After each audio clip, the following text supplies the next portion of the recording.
The leaders I love, the leaders I love, the ones I trust so much, they made a fool out of me. I've been praying to God every day, please give me a leader. He gave me a leader with love for his people. He gave me a leader who will deliver us from poverty. God look at the Liberia with mercy from me high. He gave me my ABC, now you want to stay in my way. Somebody give me chance. ABC coming, somebody give me chance. I'm talking the talk and do, somebody give me chance. Talk and do, somebody give me chance. The coming the talk and do, somebody give me chance. For better education, somebody give me chance.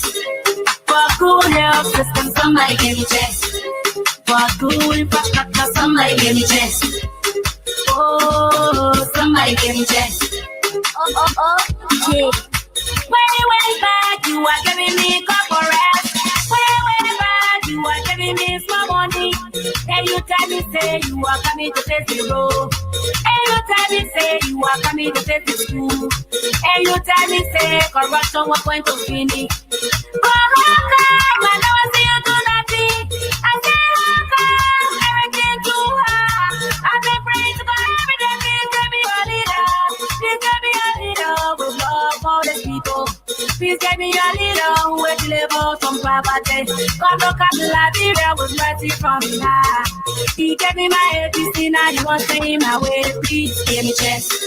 I said get up in my face, somebody give me chance. ABC coming, somebody give me chance.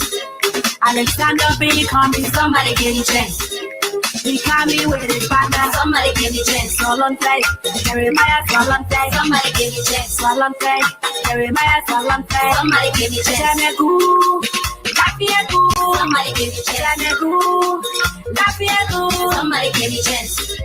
We talking about talk and do, somebody give me chance. Talk and do. We talking about talk and do, somebody give me chance. Talk and do. We talking about talk and do, somebody give me chance. I said you tell a plenty talking, somebody give me chance. Talk. Cummings album, Alexander Cummings album. Keep on the explode.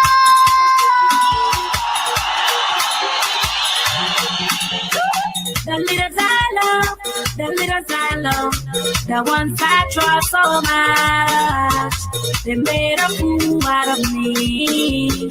I've been praying to God every day, please give me a leader.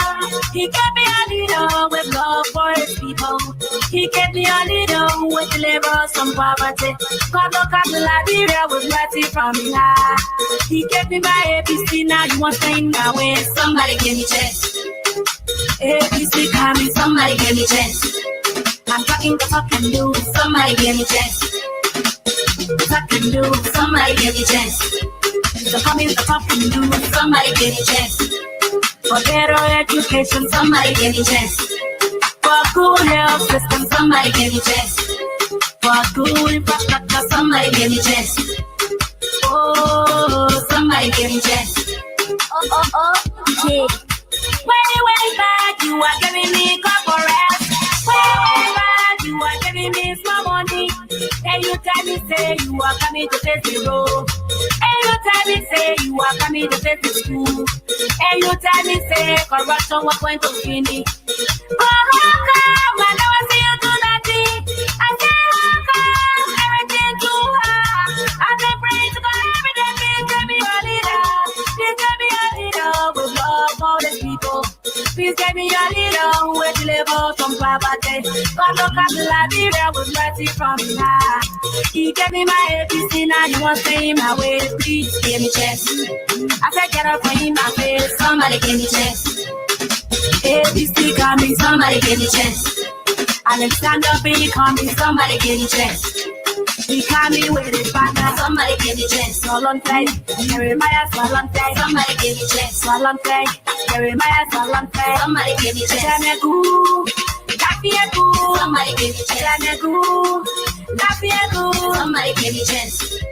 We talking about talk and do, somebody give me chance. Talk and do. We talking about talk and do, somebody give me chance. Talk and do. We talking about talk and do, somebody give me chance. I said you tell plenty talking. Somebody give me chance. Somebody give me chance. Somebody give me chance. Oh, somebody give me chance.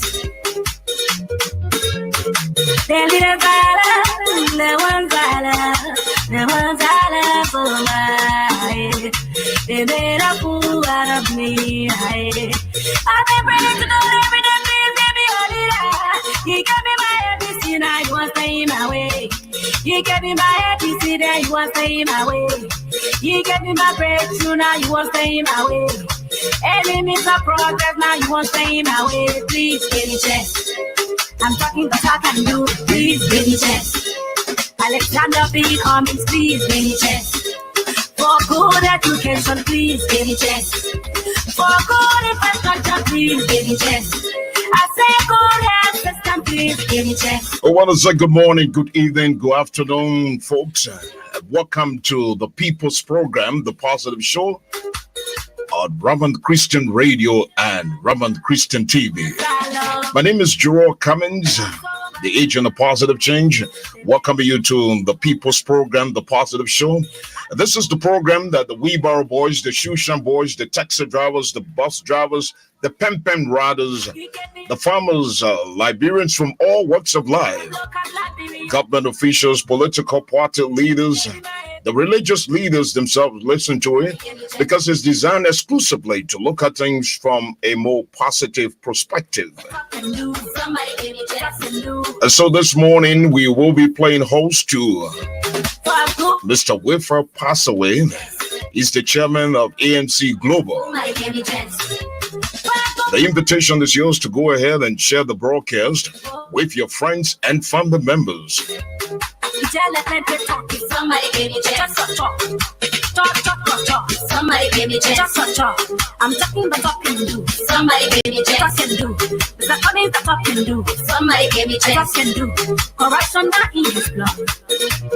Okay, like I said, we want to welcome all of our viewers and listeners, those watching on Periscope, Twitter, YouTube, Facebook. We want to welcome all of you this beautiful day. And our special studio guest this morning is Mr. Wilfred Passawe. He's the chairman of ANC Global.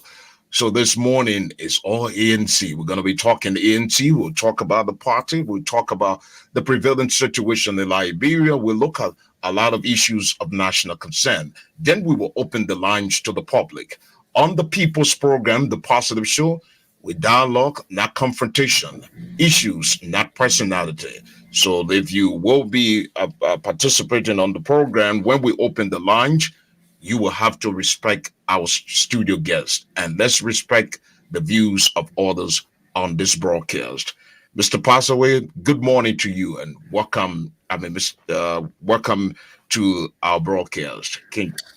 Thank you, Jeroy. It's a pleasure being here. Thank you so much also for accepting the invitation to be on here this morning.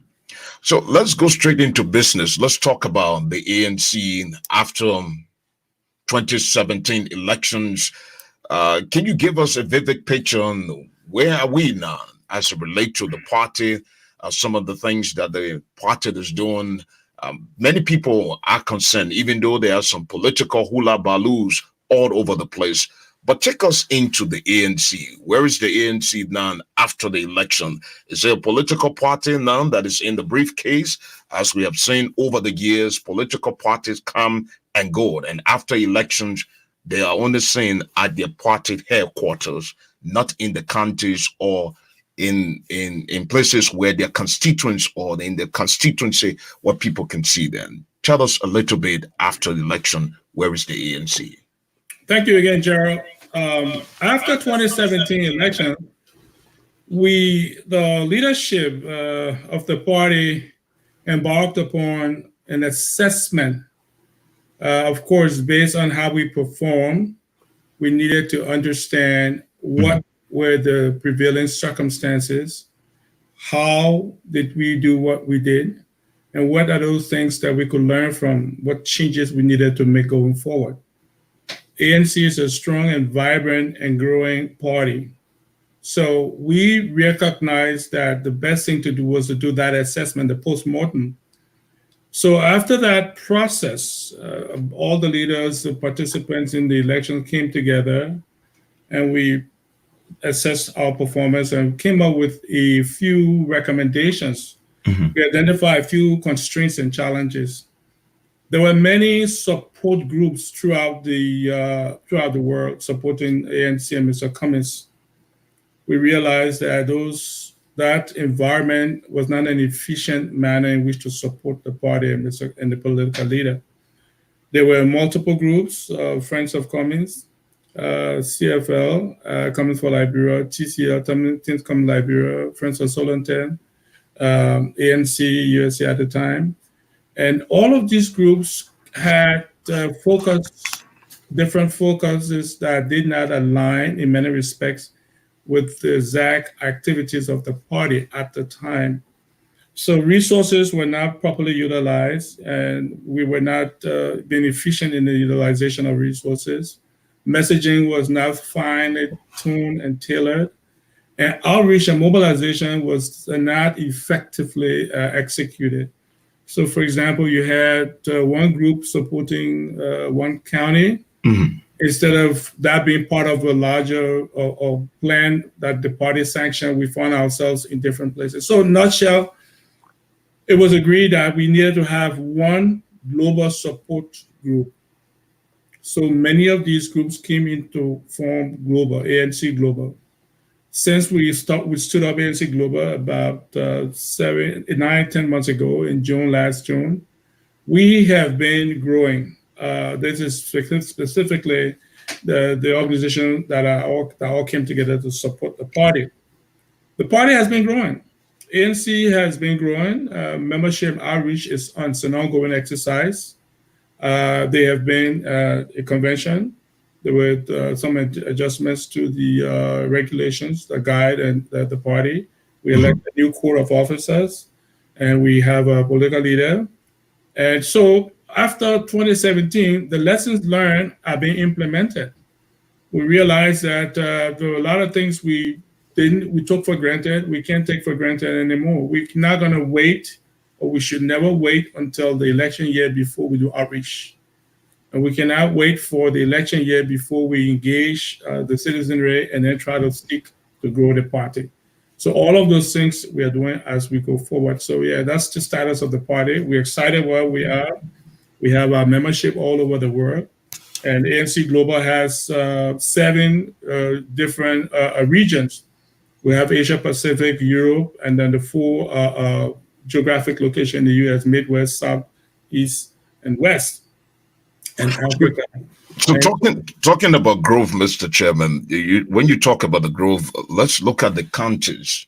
Okay. Are you feeling the import? Are you making some positive gains as it relates to the counties? Because, after I go back a little bit to the 1997 elections, after the 1997 elections, political parties held offices in Montserrat were not active. In the rural parts, they were also not active. Come to 2005, after the 2005 elections, we saw the same thing. We couldn't hear the political leaders either on radio stations, but not from the leeward counties. 2017. In terms of growth, what are you talking about? Is it in the counties? Are you making more outreach, making more positive gains in those different counties? Absolutely. Because I keep hearing the ANC talk about they are one of the fastest growing political parties now. So is it at an equilibrium in the counties and in the diaspora as well? Absolutely. In fact, our political leader and the leadership just came from a tour of the Southeast about a month or 2 ago. They did a tour of the Southeast Maryland, and so they went out to reinvigorate the membership, the partisans, and those things that we do for our partisans, go and join start projects and support their different initiatives, and then welcome the new members. So all of that, and this is open, is public. If you look out there on the transom, we've been demonstrating through our activities. Our political leader, in fact, today is in Grand Kipa, opening, rededicating an office, 1 or 2 offices, and then meeting the partisans. And so, yes, we are not waiting for the election year, like I said. ANC is all over. We're growing because, like I say in my intro, some of the mistakes from the past was waiting for election year before you engage the citizenry. That's a mistake. And we intend not to repeat that mistake. So yes, we are very active, not just in Montserrado. In Montserrado, the party headquarters is always buzzing with activities. Bristol, we're active every day, but we also reach out. We are out in the county. So there is a progressive attempt or effort underway to go out throughout the country on a recurring basis, not to wait for election year. So that is an ongoing exercise. Mr. Cummings, as I speak to you, is in Cape Town. Today is a big program in Cape Town, an outreach program to engage with the members and citizens. So yes. Let's look at the level of cordiality between ANC USA and ANC Global and the Friends of Cummings. What's the level of cordiality there? Well, we have not had any problem with regard to the purpose and objective for ANC Global. The relationship with all of those organizations have been cordial. There have been some folks who decided on their own merits to choose to go in another direction and not to be a part of Global. However, Global is the recognized international global organization to support ANC Liberia. And there are compelling reasons for that. Like I explained in the intro, it wouldn't make sense to have different groups formally, officially supporting the party all over the world. So yes, ANC Global has relationship with all of the organizations and individuals. In fact, many or most of the folks from the other organizations have joined ANC Global. And we have no qualms about people wanting to do what they choose to do. But we have a mandate from the headquarters, from the party in Liberia, and we're building the organization on that basis. And we are open to all Liberians who have the interest of supporting ANC and Mr. Cummings. Over the years, youth participation in political parties are not being more proactive. Looking at the ANC, tell us a little bit about young people participation in leadership and in that of the ANC. What are you doing to attract more young people to the party? Because there are times we look in the political parties, most often we see a lot of older folks, and then when they leave in, what are they going to nurture people to continue the legacy of the political party? Most often these political parties are built around individuals. Are you branding or nurturing or attracting most young people to the party that will take over, will be the next Wilfred Massacre tomorrow? Absolutely. Passawe, I'm sorry. Absolutely, not a problem. Absolutely. In fact, our youth component of the party and ANC Global are very active. They're very smart, focused young folks. You have Myers, you have Mulba. These are people and their group and the leadership team. Very smart, very active youth wing, are just like our women's wing, caucus, and other sub-components, the physically challenged. So ANC recognized that you need to have all sectors of the population represented. You cannot only be focused on the men, the older men, and those who are the political class. That is always a recipe for failure. So we have been very active, proactive, in fact, reaching out to the young people in all spaces, engaging them and giving them the opportunity to be a part of this larger whole, this larger family. So you will see from time to time, if you watch the transmissions across the internet, you will see activities, youth activities, both in ANC Liberia and ANC Global. And there's a lot of excitement around that because the young people have a sense of where we should be going, because that's their future. And so they also bring a perspective. And if we listen to them, we can learn a lot from them also, and not just be locked up in our own mindsets and our own old ways. So yes, we are very aware of the need to engage and incorporate our youthful activities and women and other subgroups.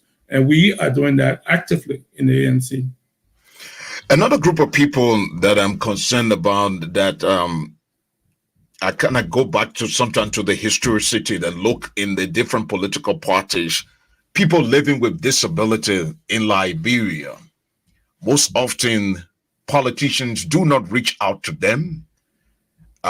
History and records have shown over the years that people living with disability in Liberia are not always seen playing a major role, or maybe they got this organization in the political party that is mainly geared towards catering to people living with disability. Are there plans within the ANC to get to people living with disability to be a part of this party? Because they are also part of the society. They are also part of the country.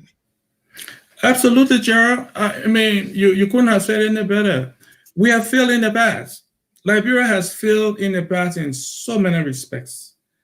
And that's why I'm sure sometimes in this conversation we'll speak to some of the thinking and the prescription for some of the things we need to change. We've left behind, even today, we're leaving behind the most vulnerable people in society. The government has zero or ineffective plans and programs. The society does not appreciate and respect, and this is across the board. It doesn't have anything to do with party. We have a tendency to focus on the shiny things. You know, this person got a big car, big house, then we focus on that, and that's what we glorify. We forget to know that as a society, every member of the society has a place. It has a right, because we have the responsibility, we who are fortunate to be alert, to be physically capable, and have the opportunity to hold position of responsibility. We have a responsibility to take care of those most vulnerable in society, the women, the infirm, the older people. And if we don't do that, it speaks to who we are as a people. So the ANC, right? In fact, yesterday I got an invitation. Our disabled group are having a program, a kickoff program. The party's wing. We have a wing for the disabled. Very active. They are engaged in different programs. We encourage that. I got an invitation yesterday to participate in the program. So we're not saying it like we say, oh yeah, we got it on paper. These are active components of the party. Mr. Cummings, You know, the reason why I brought that on, Mr.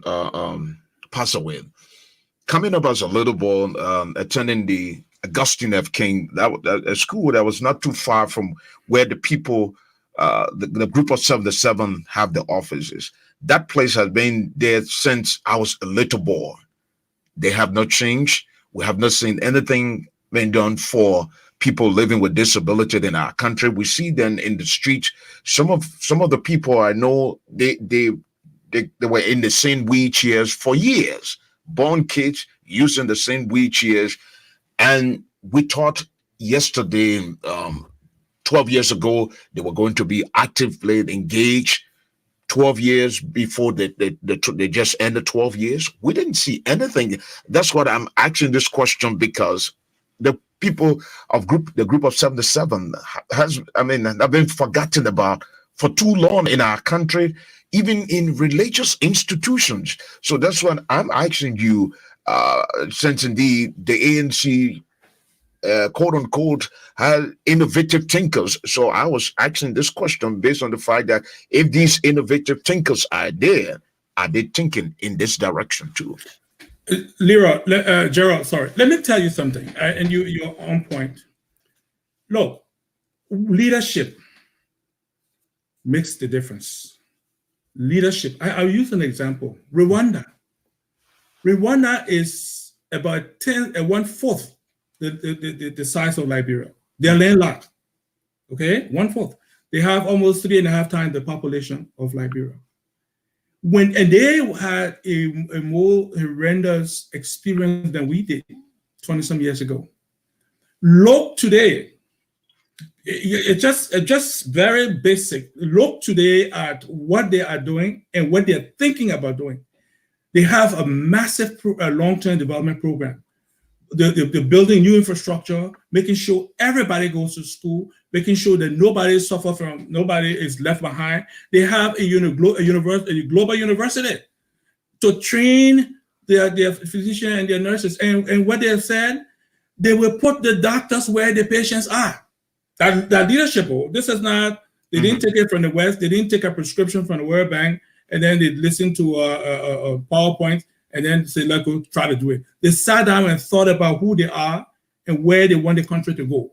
The people who suffer, the children, the infirm, the old folks, they take care of them. They have programs and plans. And they're not just doing it on a hot, on as seen basis or just to give the impression. These are integrated, sustainable plans and programs. It comes from leadership. It comes from the leadership. Yes, in the ANC, Mr. Exambi Cummings. And this is one of the things we're very proud of. When we say this, we want people to check his record, not just listen to us because maybe you say you're close to him, you're one of his senior advisors, so you will say, no, go and check his record, his history, and listen to those who, not his relatives or his friends, listen to those who have interacted with him who did not know him before. And then you will see the vision he has for Liberia. He doesn't just speak what he will do, because they say the best predictor of future performance and behavior is past performance and past behavior. So you look at what he has done. If you have the right leader, Jeroy, if you have the right leader in any situation, that person can turn the ship of state, regardless of the degradation, misery the people find themselves in. Leadership. And I use the example of Rwanda. Right now, today, anybody who has been observing Rwanda, they will tell you without a question, one of the fastest growing economies in Africa, one of the cleanest city Kigali is, and one of the most structured. Now, there are some questions about how it's done. There may be some validity to that, but net, Rwanda has set a trend because of the leadership. So we are very convinced in the ANC. We're not talking about somebody who has no track record. We're not talking about somebody who has been in Liberian politics for the last 40, 50, 60 years, 100 years and say, oh, I've been in politics, so I know politics. The question we always ask is, why do the same thing or expect different results? We don't believe it makes sense. That's why we wanted people to know. ANC's desire is to educate the people. Because if the people know, they will decide. We are not going to be the one to decide. They will go vote. But let them know. Let them know who these people are, what this man is about. What's his background? What has he done before? Then they will make an informed decision. So we are very confident that as people get to know the party, what we stand for, our political leader, Mr. Cummings, what he has done, we think... somebody could say, maybe listening to you, Mr. Passawe, and say, well, this is just a political marketing strategy. The ANC is just trying to market the party manifesto, market the party platform, and tomorrow when we give them the gavel of authority, they might come back to play the same ball game. It's going to be business as usual. Well, they will say that, Jeroy. And you can't blame them, because our history is replete with that kind of behavior. They'll say that, and you can't blame them. But the way I would answer that question would say, what is the best way to find a good leader? The best way to find a good leader is to look for the characteristics of a good leader. There are three critical things a good leader must demonstrate. They must have character, temperament, and judgment. So all we're saying, I'm not going to write down the 1,000 things that Mr. Cummings represents. We are saying, look, the person who should be our next president, each of us as Liberians has a responsibility to check the leadership capability, qualities of that person, their character, their temperament. What is the character?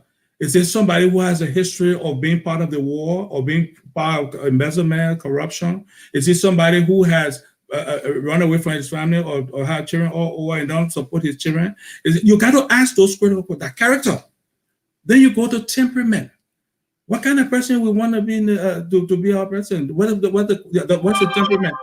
Is that leader who As soon as somebody says something against him, he goes out and insults them, or you want to put them in jail, you got enemy list, and want to go attack people. Is that the kind of person who want? The temperament. How does he deal with the difficult, embarrassing situation? But Then you look at judgment. today, many people love loud talkers. They love liars. They love, it's like, give us, like in the Bible, give us Barabbas and a crucified Jesus Christ. People are not looking for people with good temperament, integrity, and somebody who is a competent manager. They just want to go and sing the song. So why can't you do the same? Gerald, that's the easy path to follow. But that's the wrong path. It's the easiest one to follow. To say, well, let's jump in the mud and play in the mud. What difference does it make? Other people doing, why can't we do it? But when you are a leader, you don't follow the easy path because your purpose is to succeed so your people succeed, to make your people successful. Mm-hmm. The quality of life of the people is your primary objective. How do you do it? You gotta know in yourself, self-control. It's very easy to go out and send a good lump out there to go do it, or you take the microwave, take the mic, and be verbose and just throw out a spin, a whole lot of things that people would share about and clap about. But remember, I said to you, because something is shining doesn't mean it has value. Because somebody is loud and aggressive doesn't mean they represent a true leadership. That's failure, in my view. Anyone who wants to impress upon you that is smart, they will have to let you decide if they're smart. They can't make you believe that they're smart. You have your own value system. If somebody comes to you and insults you or always trying to impose upon you his view or her view, mm-hmm. and then try to make you go their way by force or by fear, I'm sure you will quickly realize that I don't need to be in this space. This person is not making sense to me. Now, you may be polite, knowing the person you are, maybe a polite way you might say, okay, thanks, and walk away. We don't believe that force and asserting yourself is the right way to go, because that doesn't buy you, doesn't take you very far. So again, we believe the quality of a leader, the Liberian people will decide. They should just ask and look for those three key things.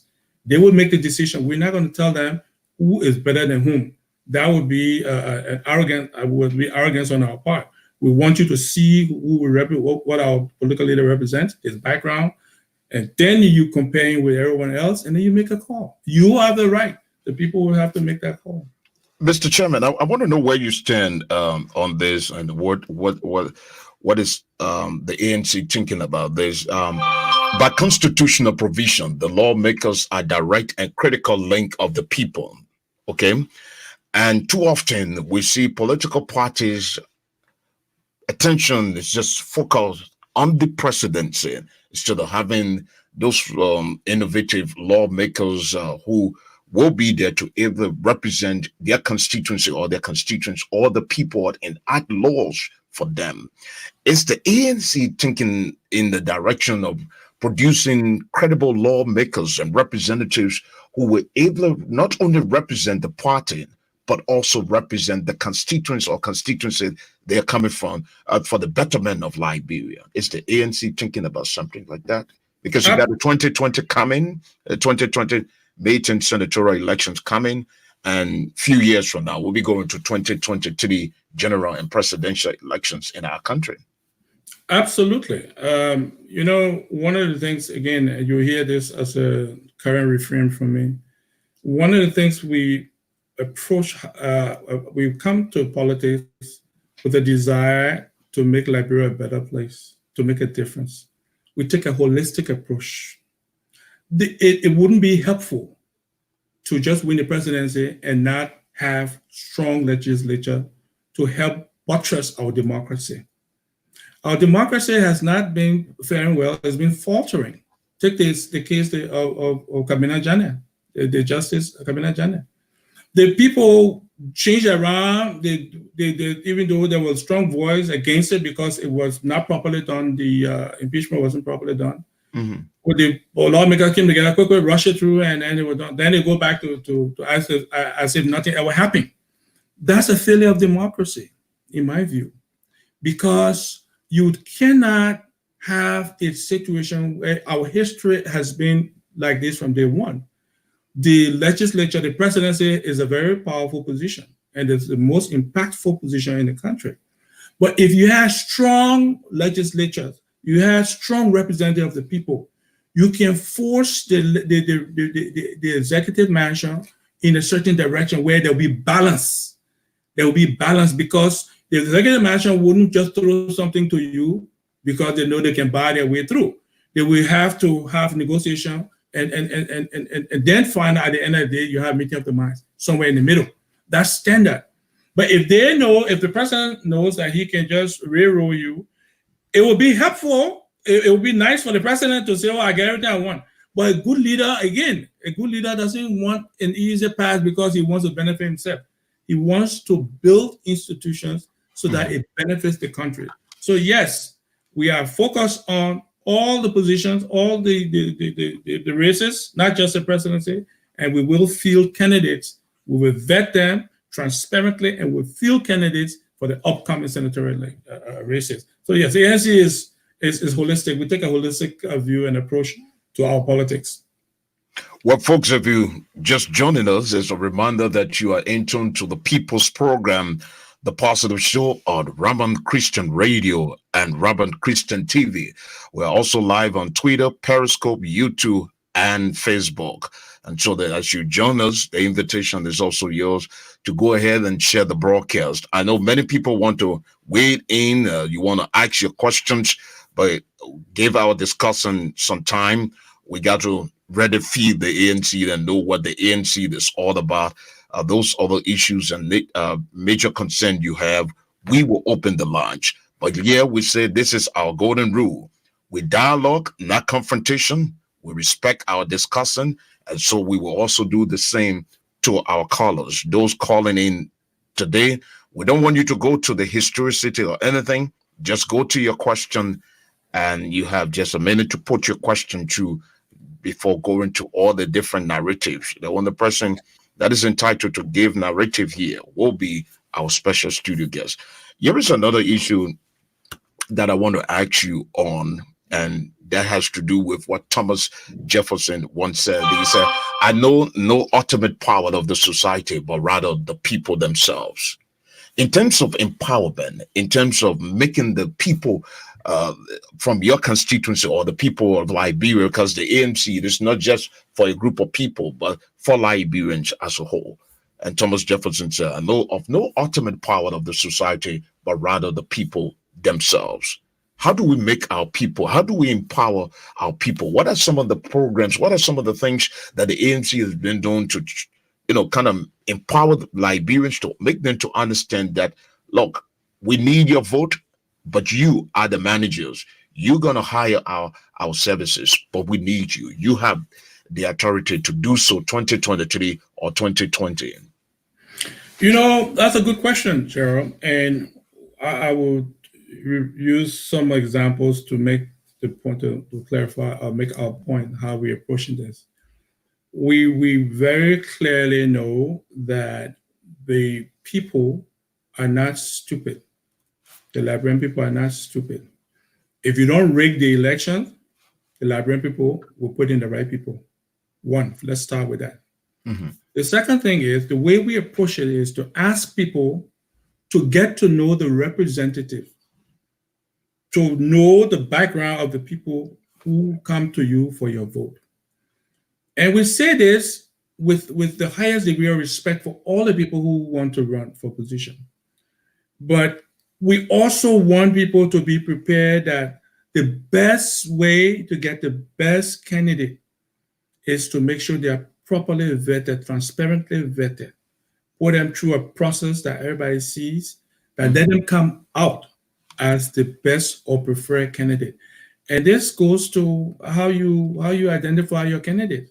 Okay, if you go and make a deal in a back room, or one or two persons go and decide who will run, that's not fair to the people, and it's a failure. So if people know, and that many times you hear they say the good people are not interested, and many good people not interested in politics because all the politicians are saying nothing will change. That mantra you hear because the history has not been positive. People has been seeing in Liberia over and over and again that the people will put somebody there, but at the end of the day, either the person is a failure or the powers that be buys them over, or the people find out that even the person there, they're not bought over, they're not doing anything because nothing is effective. All the things they can do, the executive will eventually quash it. So you let people know their power, remind them, educate them about their power, and make sure they participate in the selection of the candidate. Because if you don't allow them to participate, 2 or 3 people can make the decision who they want to represent the people. And then if you don't have the right person vetted, you will be stuck with people who have their own selfish interests. So there's no single magic one. There's an education factor, making sure the people are aware. And in this day and age, I use Darius Dillon as a good example. When the people are angry, when they rise up, they will clean the place. They will clean the place. I don't care how much money you put there. When the Liberian people, they see crap, they say, "Look, you know what happened? We'll set example here." And look what happened in Monserrato. Darius Dillon came and cleaned the place. Why? Because the people were fed up, and he reached out to them. He reached out, and they saw him, and they knew what he represented. So we believe if you go to the people, explain to the people the power, the value they represent, and let them have a say in the person who you select, you will find the results will be much, much positive. Because those people who will be selected, who are true representatives of the people, there are a few of them in the house, and you have Representative Yeka Koloba, you have Coach Roy and others. They are very astute and focused, and they are not people who you can easily push around. And these are the people who the people want, the people push, and once the people select them, you will find that the results will be very positive for the country. They will challenge the executive. They will hold the executive feet to the fire. That's what you want, even for the same party. You can't just have free flow every time I want something. I get it, no check and balance. That's not democracy. So we're very confident that the people, the more we educate them, the more we get the choice to participate in the selection process, the better the results for our country.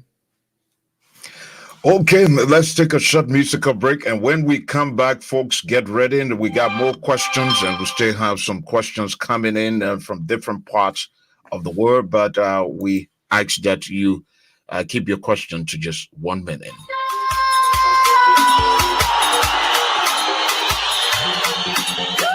The leaders I love, the ones I trust so much, they made a fool out of me. I've been praying to God every day, please give me a leader.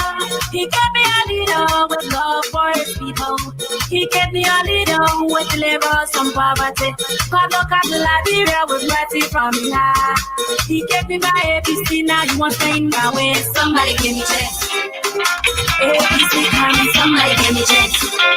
I'm talking the talk and do, somebody give me chance. Talk and do, somebody give me chance. The coming the talk and do, somebody give me chance.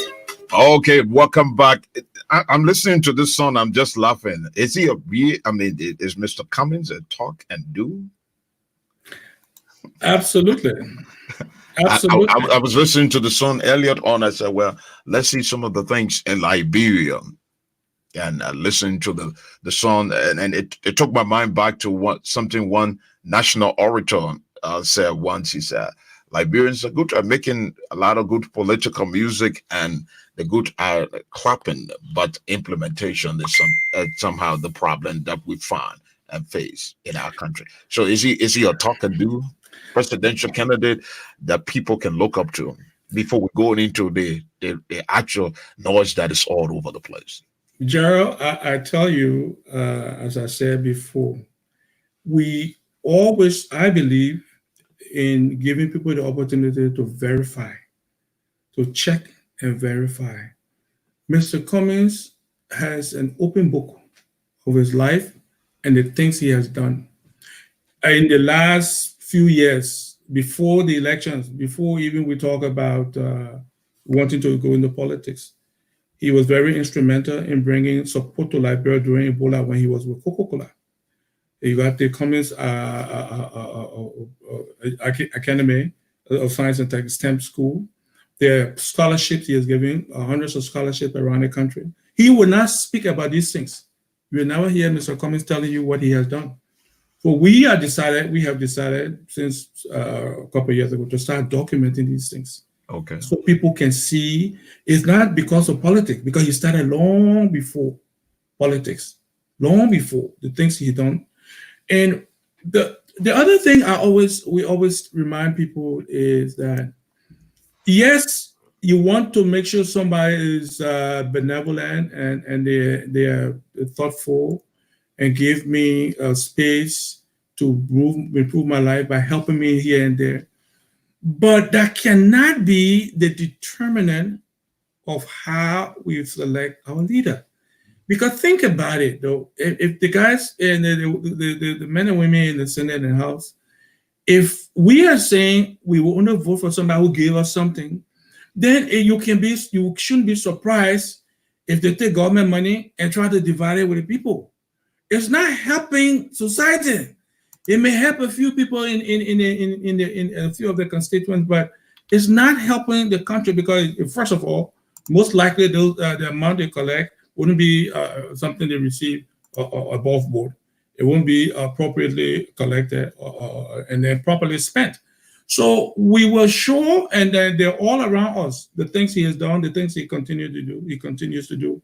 But we stress that the determination should not be based on what somebody gave you. Because again, part of what our people, what's helpful to our people is to explain to them the shortcoming in that thinking. Because if you say I should give you something, and most times the people who gave you money, they're either very wealthy or they have to go take it from somewhere. So if you say, oh, the man guru, the man, when you come to the village, every time you come, you have a big feast. If that man doesn't have resources on his own, and he wants that, he gotta go find the money from somewhere. And most times the people in power, that's where the trouble comes from.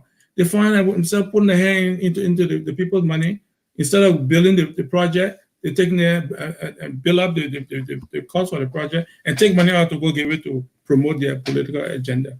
So a short answer, Mr. Cummings has done a whole lot. He continues to do a lot. He will not speak about those things.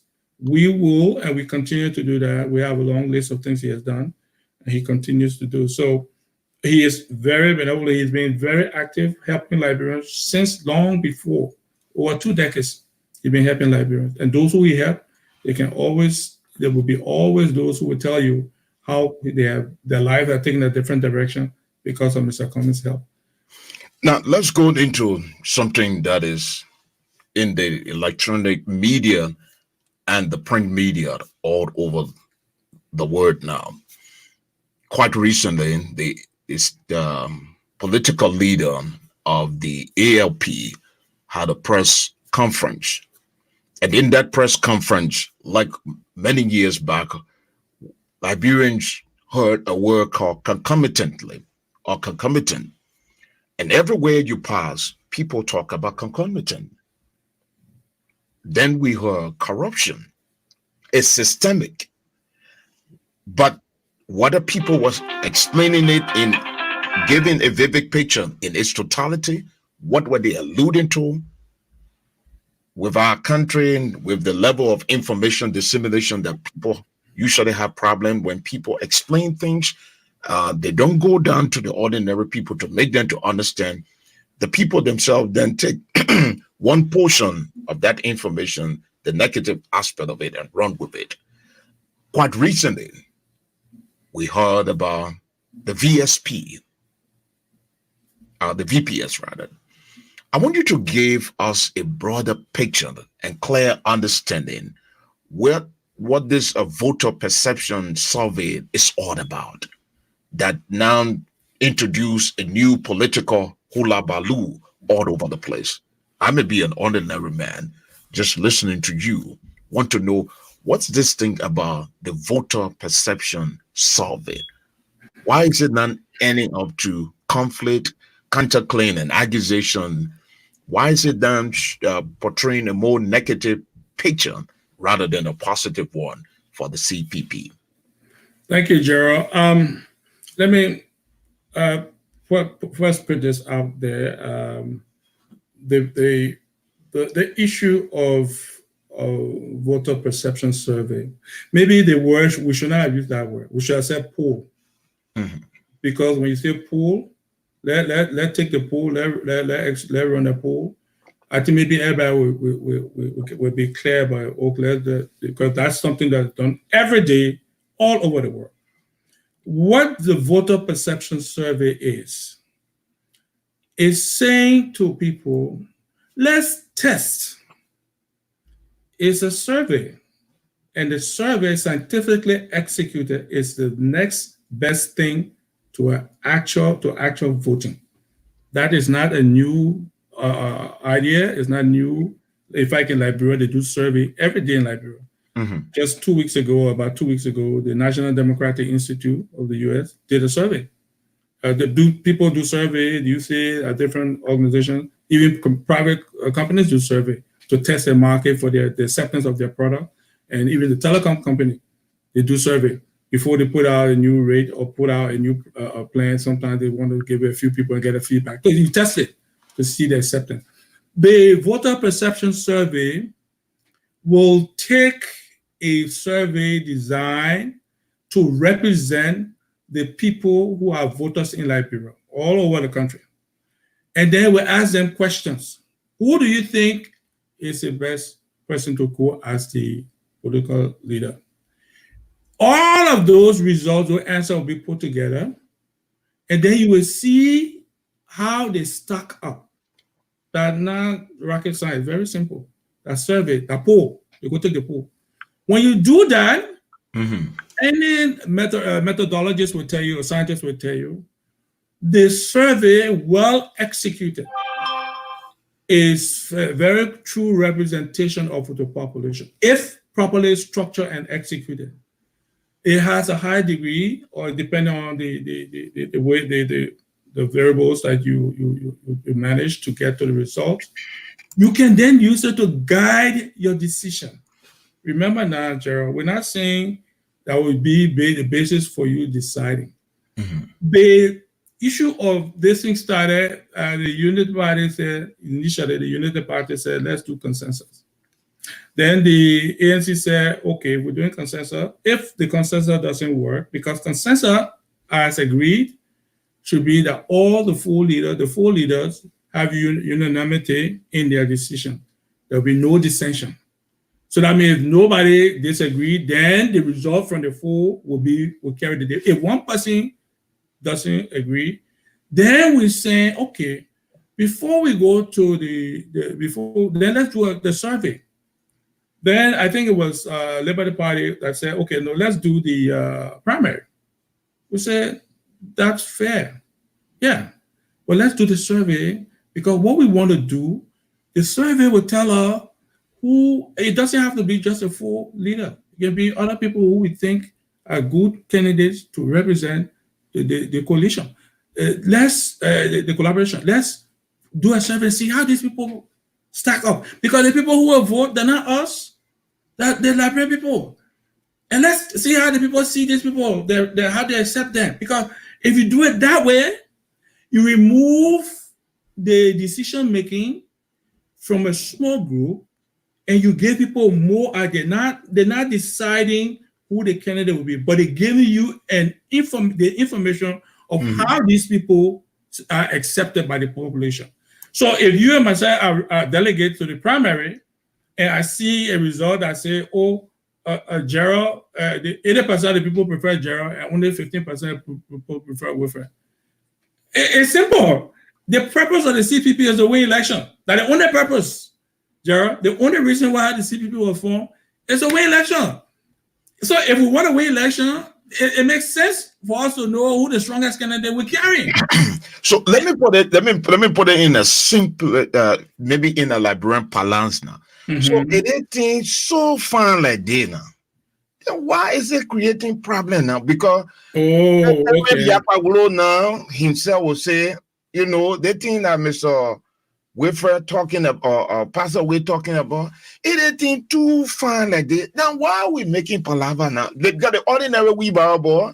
He can't understand all the BB terminology. When you put it there, you say voter perception survey. Manjwa can understand that thing. So somebody be now will run with it and say, you know that thing that Wilfred are talking about? That for you not to give me chance so I can be there, they're doing it all kind of way. They won't bring kati, all inside. So how do the ordinary man understand this thing? And now they think all in the paper, all over the place say, oh, Alexander Cummings, Benina, Yuri, Boaka, all the people then they making small, choppy, the palaver all over the place. So how would they need people to understand that? Jeroy, you know, anytime you bring people together for anything, any organization, anything, individual, 3, 4, 5 people come together pursuing something, it always takes a lot of trade-off, and sometimes you have some wrangling in the middle of that. That's normal. Now, how you manage that wrangling is what's important.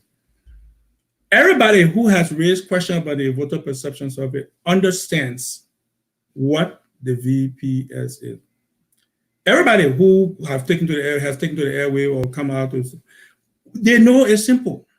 But you know, when people want to confuse people, sometimes they put the way they present things and then they leave it hanging and give the wrong perception, or sometimes they take it in a direct direction. There's always some agenda or slang. But as I said to you, maybe we should not use the word voter perception survey, which I said, let's take poll. Let's do the poll. Let's do the poll so we can see what the purpose is. Because the reason we want to stress that is we came together to win election. Jeroy, but I don't know. I don't know why people will be afraid of it. Because you know, not going to be used, Jeroy. Let me make them quickly. The result of the perception survey or the poll of the survey will not be used to select the percentage. It will inform the people. We agree to primary. We agree to primary. We have to go for convention. That one all agree to. So we're just saying before we go to primary, let's take a sense of what the people see the candidates. I don't see anything wrong with that. So you ain't bringing no foreign boss to put it down for all to put our survey inside. But who will bring boss? What the boss? So you ain't bringing no foreign people. You ain't put people in a plane. You're bringing them. No. What we saying is this is important clarification because you know everything you do in Liberia, make sure you do it in a way that's transparent, or else people say, "Oh, you'll do something." We said, and all the leaders agreed to from the last meeting that we will have a reputable international firm to do the survey. They will all agree. It may be even if it comes from next door, Ghana. So they agree upon it. Yeah. Yes. But then what is it that we are reading in the paper that the political leader of the ALP, they're saying we're not going to put our process in foreign people's hands? You know, Jeroy, they have not signed the framework. So let me be clear. They have not officially signed the framework. But they agree and say, let's follow this step. Yes, but there's still some wrangling when it should happen. There were some people say, let's do it before the consensus. And there were some people say, the leaders said, no, we agree last August, let's do it. If we don't have a consensus, then let's do it before we do the primary and then the convention. So what I'm saying is the idea was agreed to. Some of the leaders want to change the order. Now, those who are using it to claim that ANC wants a survey, wants the VPS to be the basis for deciding or to select the candidate. There's a slight in that statement. They're kind of using a slight. I don't know their motive. I don't know what their drivers are. I don't know what's driving them. But I can tell you it's incorrect and it's not factual, and it has an agenda, potentially an agenda or some slant. What we say to look, the CPP is a very valuable organization, very important. It's invaluable because without the CPP, no one party, anybody who knows about Liberian politics where we are today, can say they will go and then they will carry the day. You will not carry the day against CDC if you think you don't bring others with you. What we are saying, ANC, we say the reason we came together is to win election. We all agree on that. If we want to win election, who do we carry? You want to play football. Okay, let's use the thing. We're going to play football. Then you say, well, man, who you would choose? You got to choose the best player. How you know the best player? You got the one who the people say have won more game, or who the people think is the better player. You can't say, I decide because I like this person, so the person will be. That we're just saying, let's make sure we have a candidate or the candidate that will be winning candidate so that the purpose we have formed, we can be successful. We have because Chairman, the people are looking, some people are going back to 1997. What happened at the Unity Conference Center? They're still trying to recover from what happened in 1997 at the Unity Conference Center. When all the gurus came together and say, this thing will work. We got to make sure that nobody, the people that brought the AK-47, they come and be president in this country. Unfortunately for the people, something happened.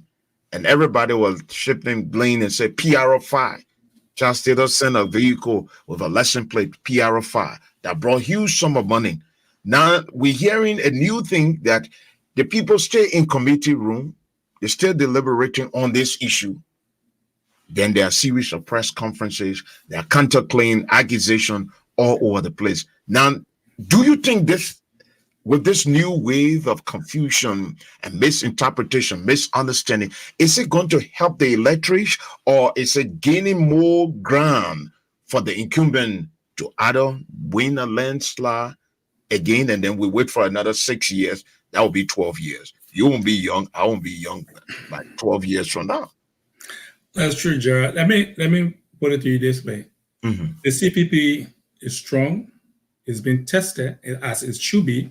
This is normal.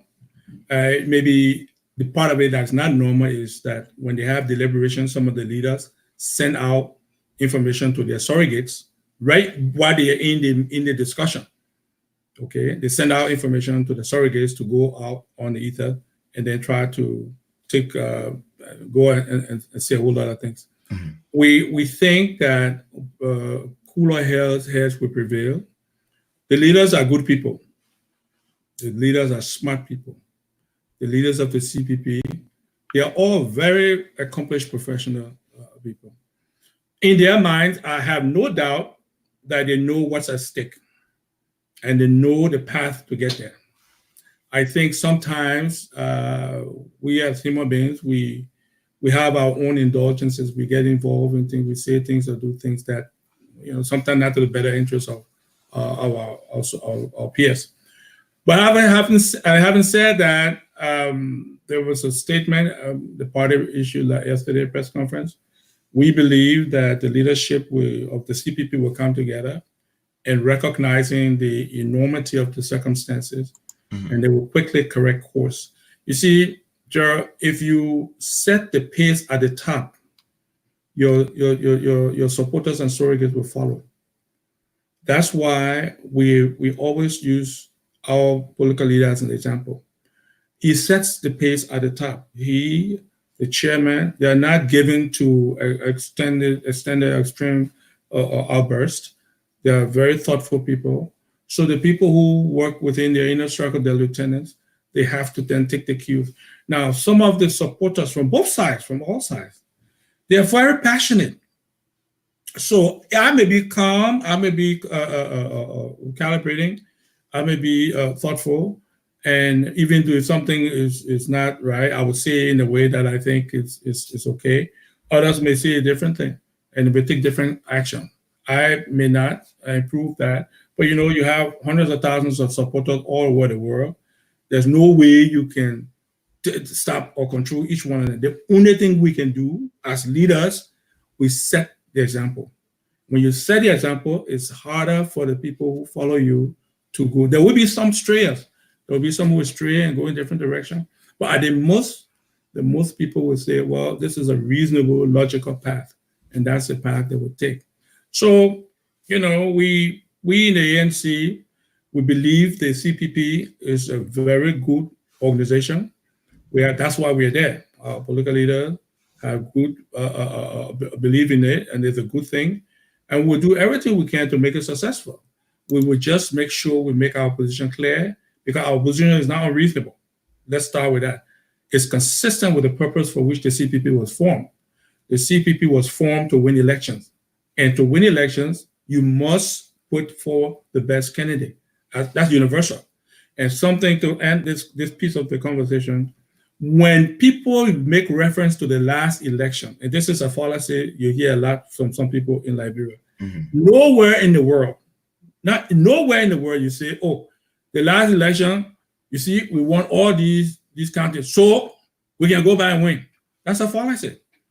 The temperament changes, the voting population changes, the people have different desire and interest, and the society is moving. So you have to address the society for today's purposes, for today's election. You can't say these people won the last one, so automatically. You look, just our own election. Just look there. You'll see how one election to the next, the people come and clear the place. Because you can't base your current strategy or your current selection based on your performance in the last election. That doesn't make sense. Well, Mr. Chairman, we want you to take get ready for the people and grab your pen and paper and start taking some notes, because in the next few minutes we're going to open the telephone lines just to have our viewers and listeners informed after this broadcast. Later on during the afternoon hours, Ramah Christian Radio and Ramah Christian TV will be testing the voter perception survey. So it's going to be on it's going to be on Facebook, it's going to be on Twitter, it's going to be on Periscope. The invitation is yours to just go there and leave your comments below. So just to have our viewers and listeners informed that after this broadcast later on today, we'll test the system and see whether our people understand what we're talking about. Alexander Cummings album. Keep on the explode.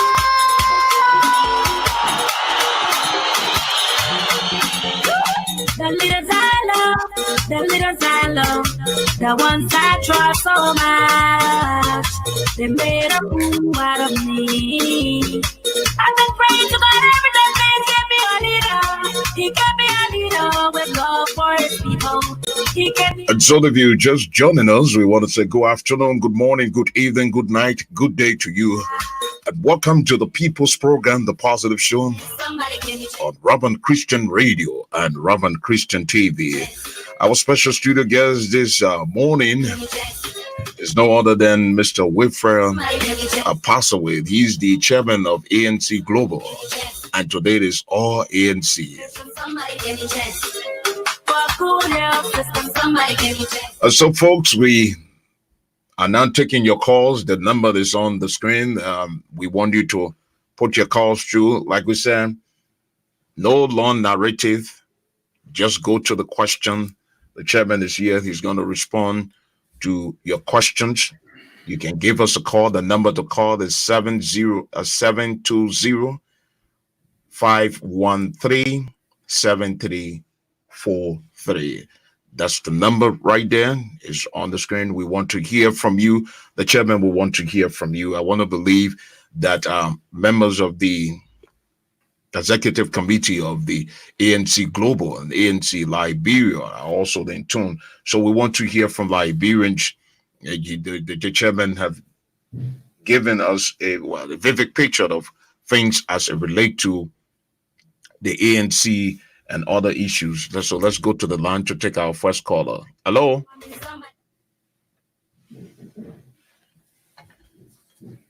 Hello. Hello? Yes, good morning. Hello?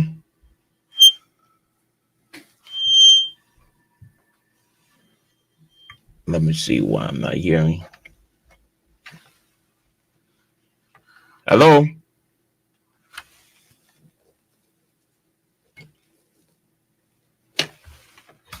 Okay, let's see. Somebody give me a chance.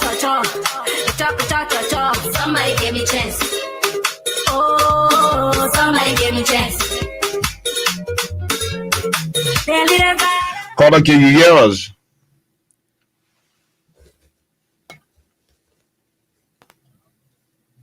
Hello, can you hear us?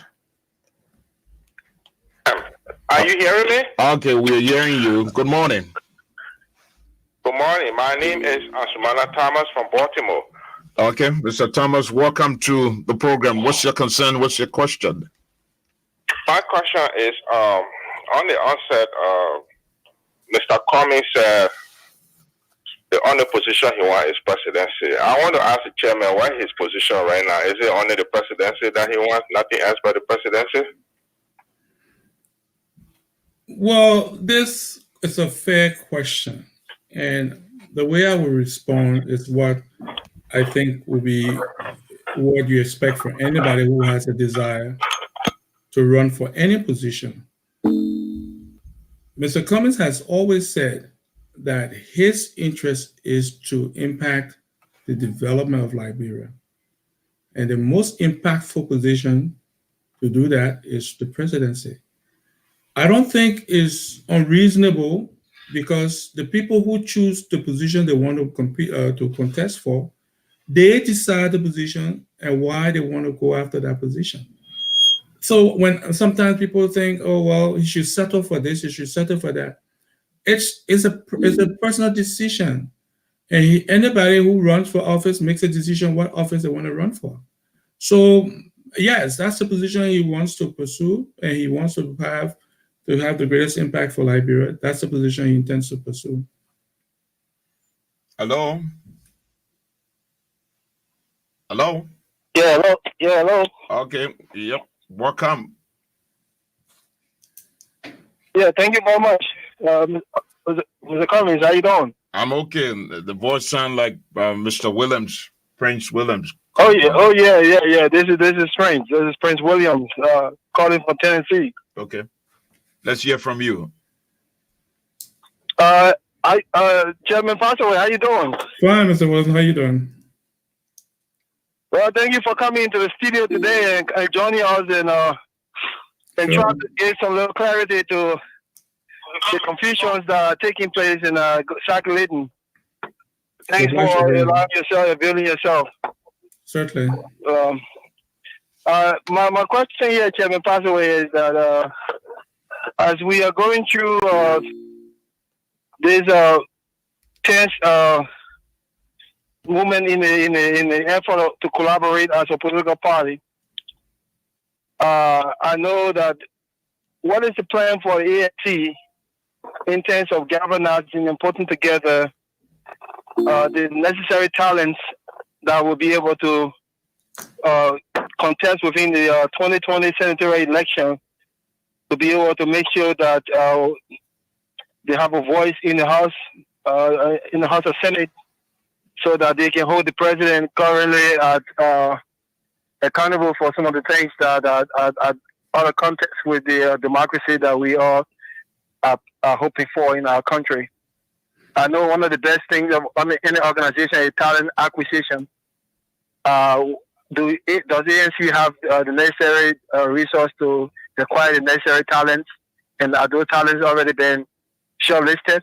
And who are they? And why haven't they been announced to the general public so that we can have a public scrutiny and evaluation, and then that we can know that if they are winnable candidates, so we can start campaigning for them to have possible chance of giving ANC a voice in the House.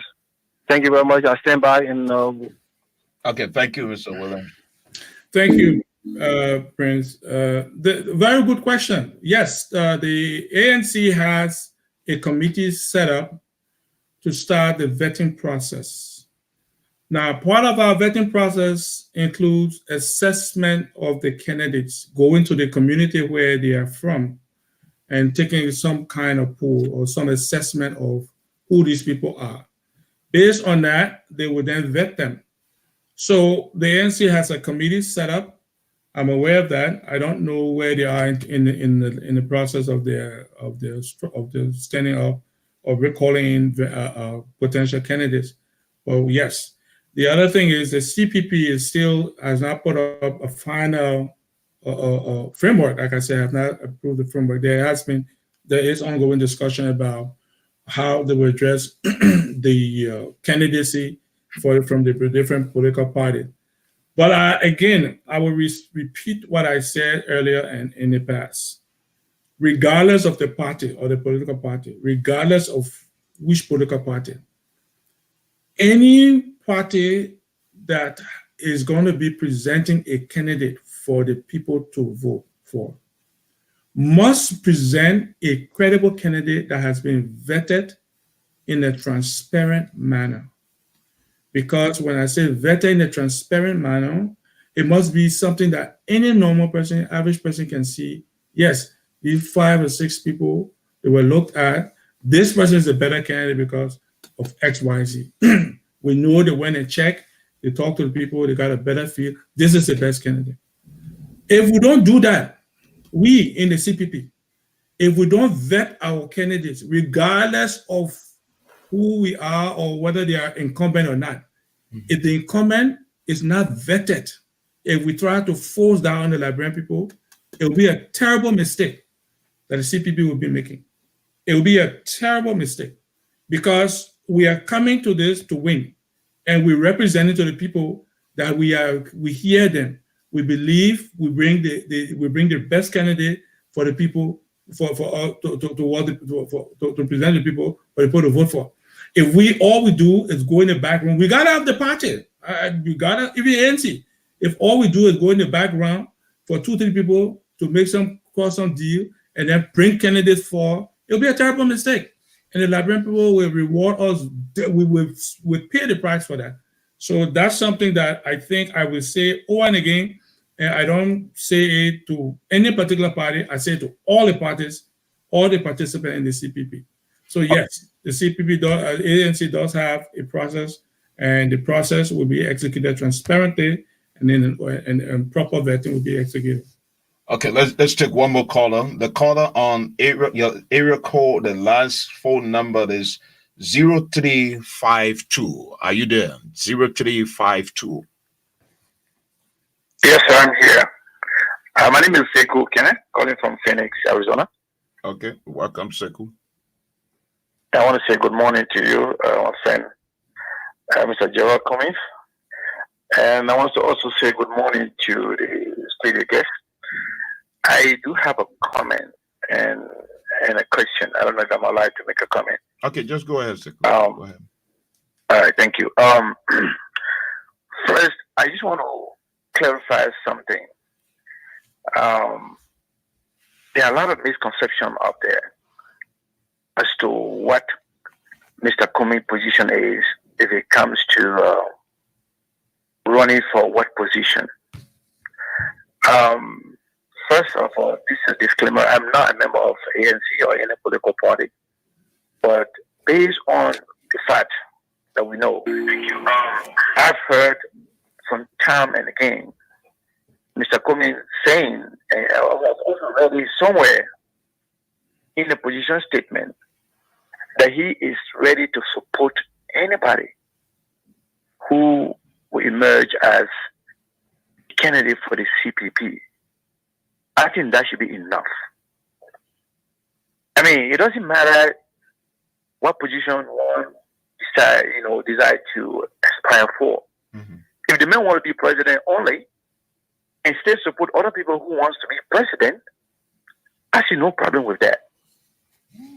Assuming, okay, you go for the whatever you may call it, whether it's the VPS or opinion pool, and then after that you go for the convention. They're assuming somebody else emerges as the standard bearer. If Mr. Cummings decides not to be anything else, but yet stay within the coalition and support that person, what is the big deal about that? So my only question to the chairman is that, since the contention here is that the law requires a convention or maybe a primary, if you will, so can you do the VPS or an opinion pool, since that's in fact that is not the requirement by the law, and still go ahead and have a convention? If yes, then where's the problem? Well, Sekou, Okay. That's a very good question. I initially, when I heard some of the outbursts, that was the way I approached it. And let me say forthrightly, Mr. Cummings is a man of impeccable character. The ANC is a part of the CPP. When the ANC signs the framework, ANC will be committing itself to the framework and to the outcome of the framework. So it would be reasonable to expect the ANC to abide by the outcome of the framework. It's not rocket science like Sekou just laid out. Even the VPS, we don't know how it will turn out. The voter perception survey, look, every day in America, they do hundreds of polls. We all watching the tracking. Watch it every day, they do polls. The reason you do polls, so you can get a feel for what the people think about the prospective candidates. It will give you a sense of the chances of matching them against the incumbent. That's why you do it. And if the outcome is in the way, it could very well be that our candidate is not favor at the top or second, and he may be at the bottom. We don't know that. But we can tell everybody, the world, and Mr. Cummings has said it very clearly. Once the framework is executed and followed, it's important. It's executed and followed as agreed to. ANC, Mr. Cummings, will abide by the outcome. He made that clear. He will have no reason to join the CPP if he had a reason to want to after consummating it, agreeing to it, and then jump out if everything is followed according to the agreement. That's not the person he is. So we don't see an issue here. And I said it because the purpose of the CPP is to win the election. If all we say, let's make sure we vet and get the right person, I don't know how many people can see how that is helpful. We see it as being helpful. Others see it, more people see it as being helpful because it will help us to get the objective we want, to win. That's why I will respond to that. Okay, let's take one more here. The caller on your last phone number, you call him from Maryland. Your last phone number is 3356. Yeah, Mr. Cummings, this is Prince Sharif. How are you, Prince? I want to say, I am grateful, sir. I'm grateful. I want to say hi to you and Mr. Passawe. I have a concern and will be subsequently followed by a question. Mm-hmm. I listen religiously and very attentively to the chairman as he, lamented on so many issues. And key among those things that he talked about is the issue of the ANC Global, the ANC USA, and the Friends of Cummings. Now, he told us that the ANC Global is the recognized institution that, is official in terms of relating the message of ANC, in the diaspora to the rest of its members. Now, my question to him will be, what is the ANC Global doing to be able to, reach across the aisle to other members of ANC, like, for example, the ANC USA, who we know was here from the very inception, and also the Friends of Cummings, because as we speak, there are serious issues which the chairman cannot just sweep under the carpet, and he will say it here. There are serious issues. There are serious dissatisfaction.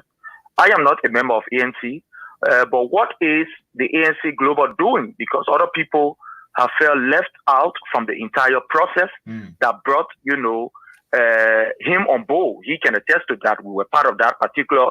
In fact, we are following. Let me just leave it at it is. So what is he doing to bring these people, that are disenchanted, that have, just left the whole thing and that have joined? Some of them are now liaising with the COP. Or what is he doing to be able to bring them back on board? And the second issue has to do with the sacrifices that the ANC has made. Like I said, I'm not a member of the ANC.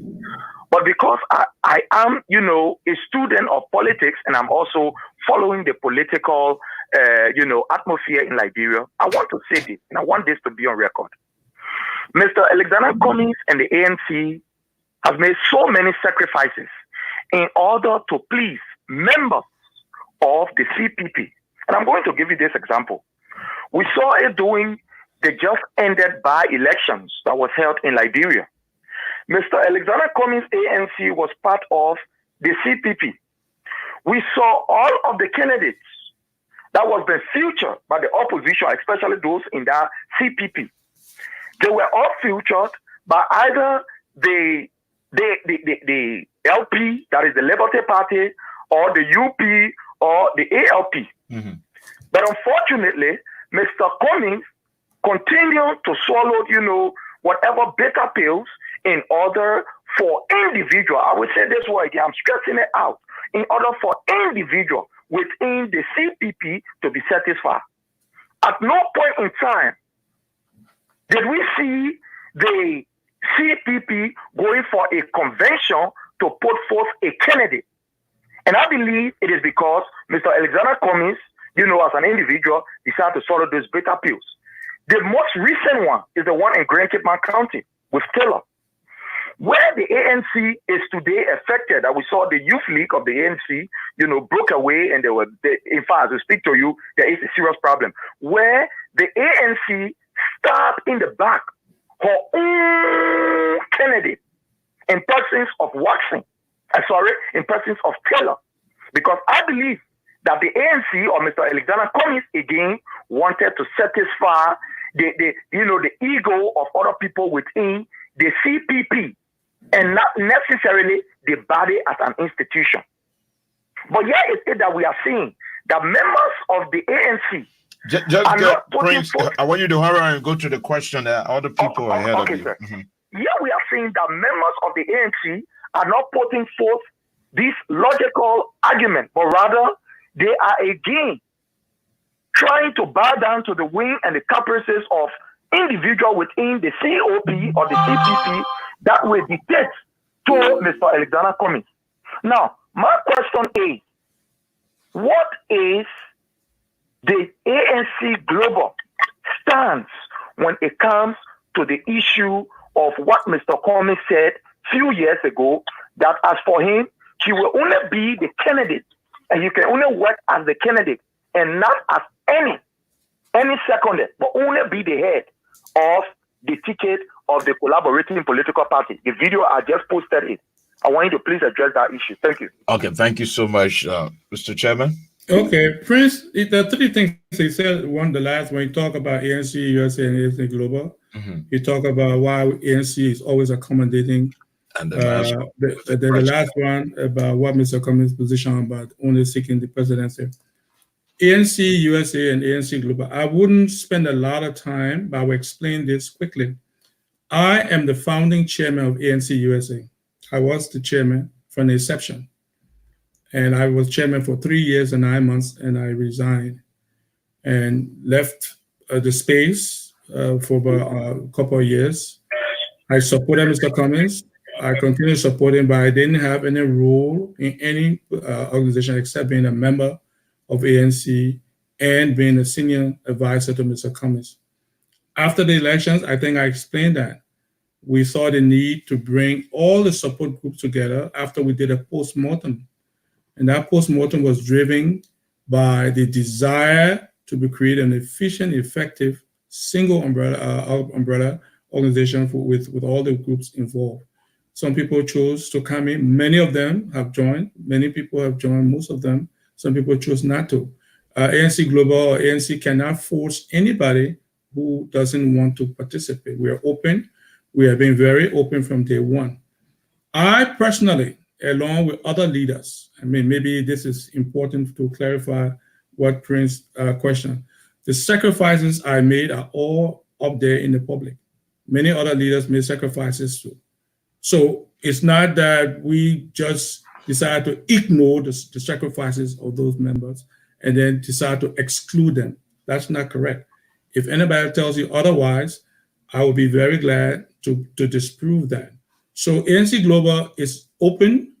The purpose is to develop a coherent single organization that will bring all the support groups together to support ANC Liberia. Now, the accommodation, ANC accommodating too much and laying back, playing, that is something that's how people frame it. But thoughtful, strategic leaders may frame it differently. Yes, that's a perception. That's how it appears out there. But today, Mr. Taylor is a senior member of the party. He's still a party member. If you look on the internet today, he's in Cape Town with the political leader. They had the groundbreaking ceremony for the opening of the program they had in Cape Town. So what does that mean? It means that every organization you can have these challenges. We always look at the long picture, the long-term perspective. What's our goal? Where are we going? And it sounds like, people think that, no, you shouldn't give anything because you are right. Yes, you are right, but it will not foster or further our goal. If all we do is everything we fight and we don't give anyone because everyone won't give, they're not weakness. They're not weakness, that's strength. If you are confronted with a challenging situation and you face you hold the bull by the horn, and in war, you talk to your people and make the case to the leadership why you think we should go in this direction. There will be people who will not appreciate it. True. There'll be people who will not like it, and some people might even leave. But at the end of the day, if that's a wise decision, those people will come around to appreciate it. And many of them, if not all of them, have come around to appreciate it. So the issue of ANC giving in, that's how you would frame it. I would say we accommodated the circumstances because it was important for us to demonstrate leadership. We were at an impasse, and we could have said, we don't need to be bothered, let's blow this thing up. But that's not how we operate. That's not how our leadership operates. So what Mr. Cummings has said before is what he says again.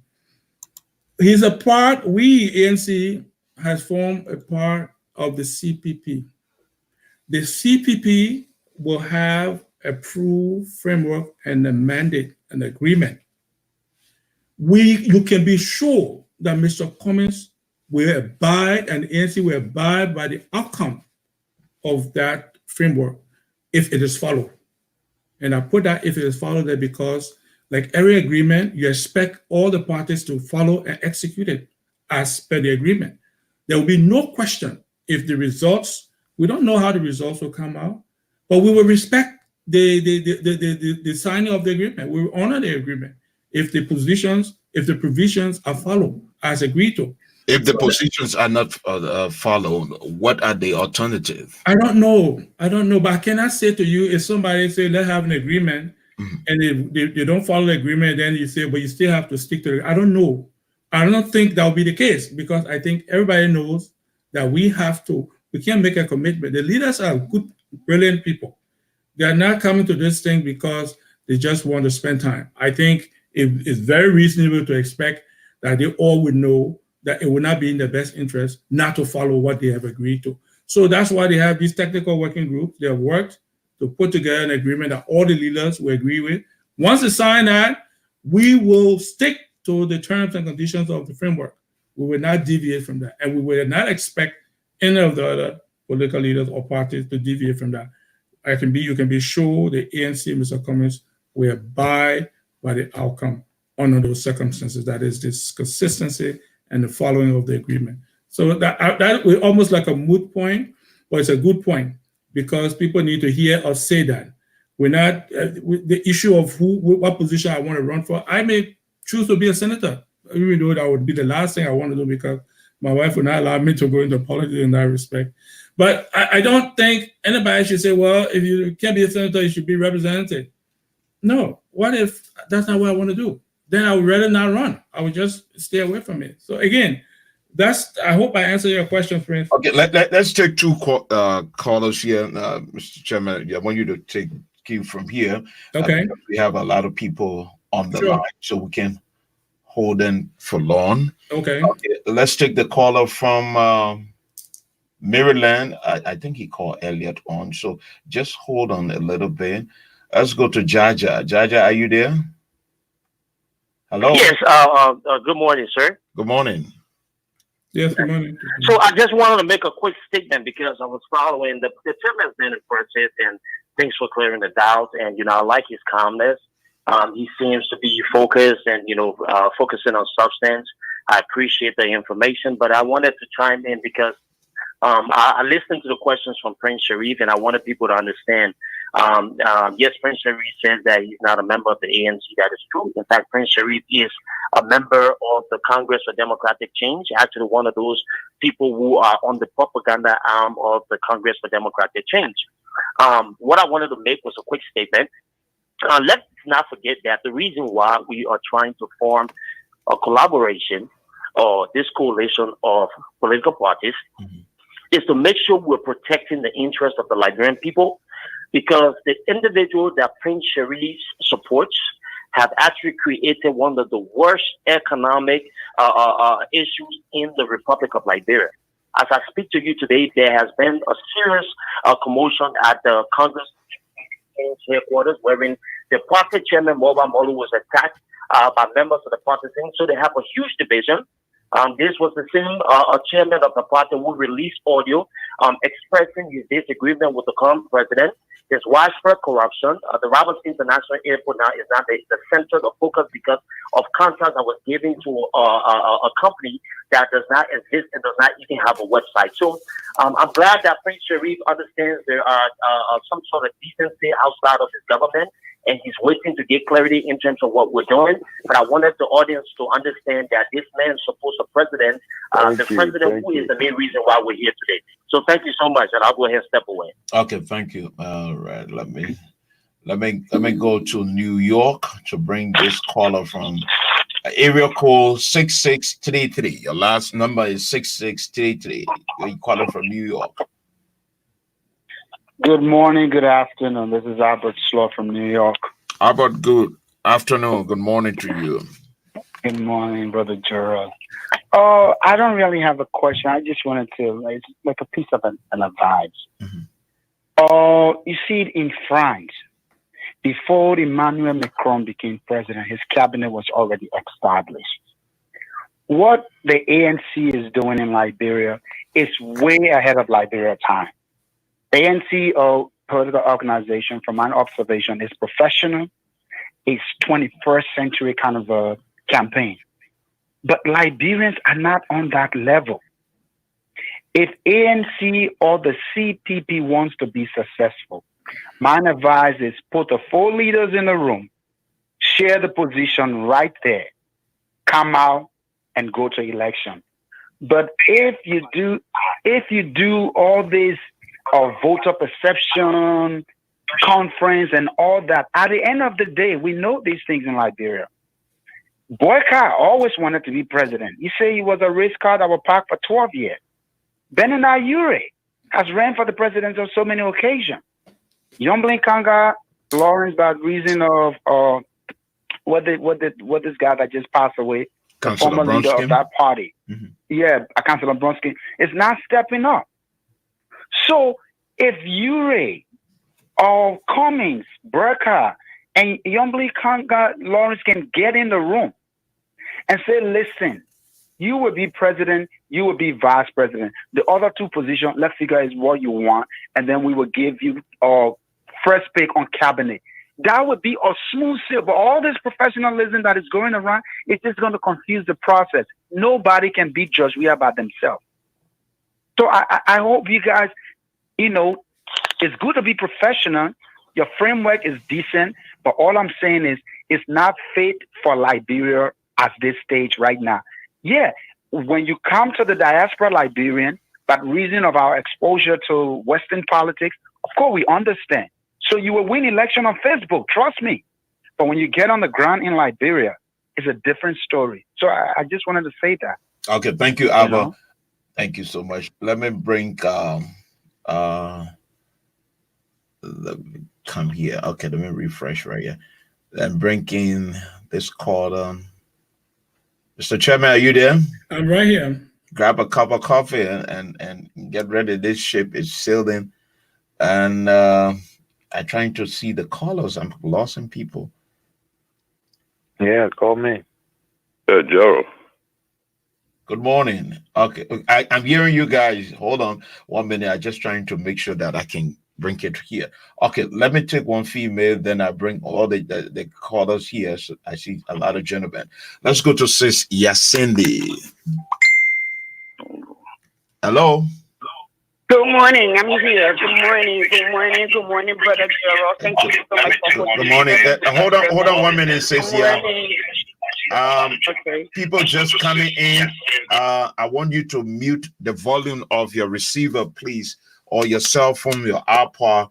Once you dial the number, we okay the phone minute you are on the air. Okay, Sis, yeah, let's hear from you.